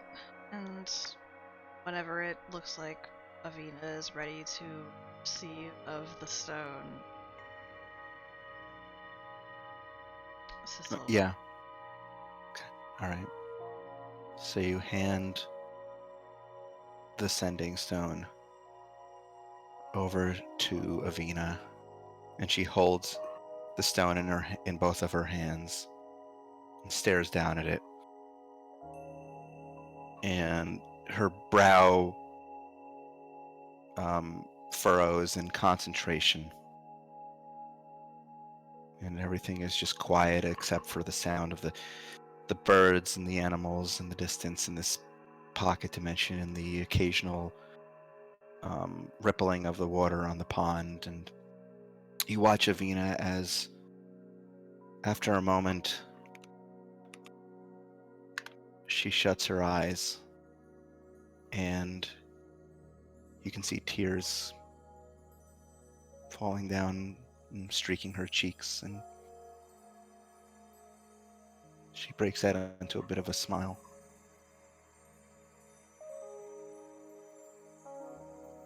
And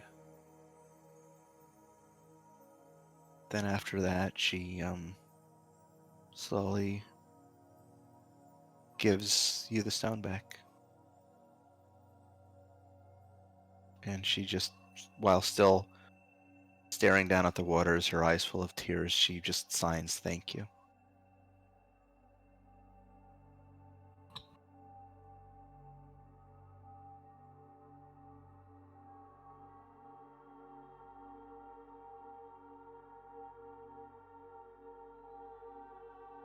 Ugh.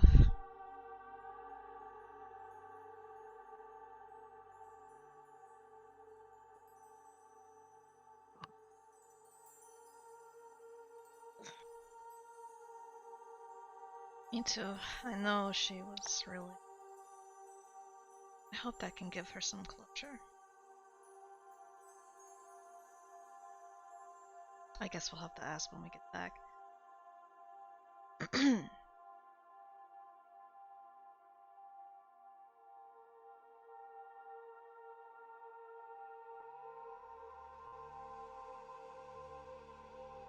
We did give her a little bit of an advance warning. We did.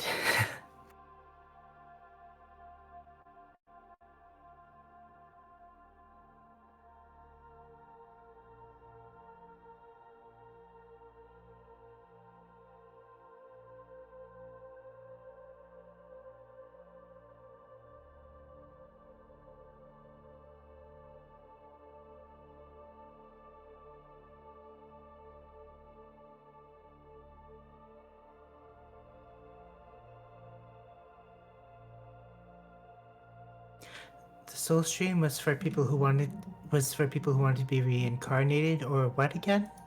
Or move on. Or move on, right? Like basically people who had the ability to move on, but there was something keeping them in the city. Right. She signs again and says, "No, that was all."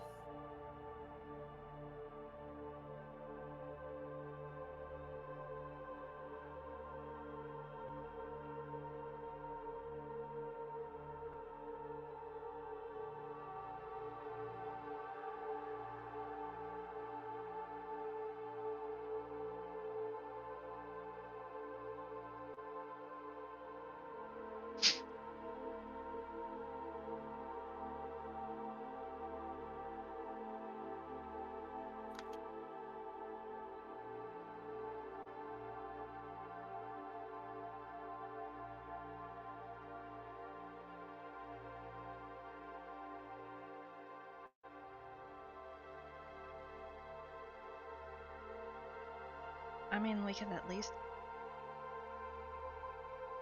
She doesn't want to take it. That's her prerogative.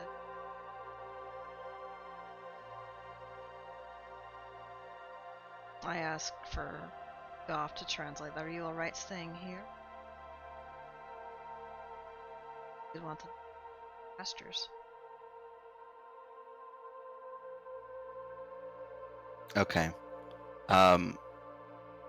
I think she'll say that she'll sign that she was sworn to the Beastlands, but could not leave just yet until she could say goodbye.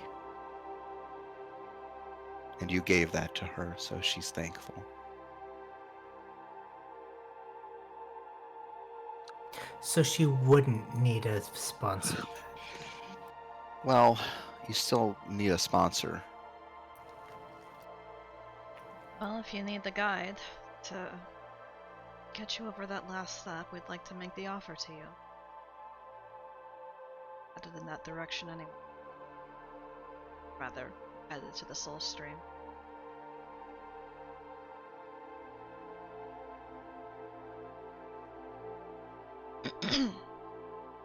I think Avina says, or signs, and says, "No, I think I can go. I would like that." Good. Whenever you're ready. Thank you for letting us.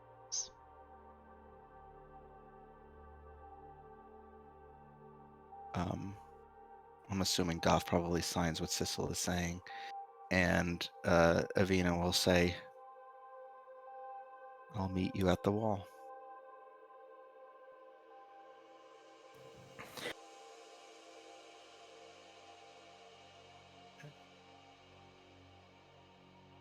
Was it that we all needed one Yes. person? Okay. Yep.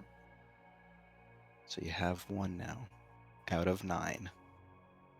Well, Roscoe has to find someone? Yes. he's Are a there any dog. dogs here? No, I mean there are dogs here, but not Dogs dogs that don't you die, know. Falk. You're right. They go to You Dog think all- World. you think all- Immortal. You think all dogs know each other? I don't think dogs would go to the City of the Dead because I don't think any dog. Well, I think the only dogs that would end up in the City of the Dead are those who are waiting for their masters. Aww. Oh, That's. Oh.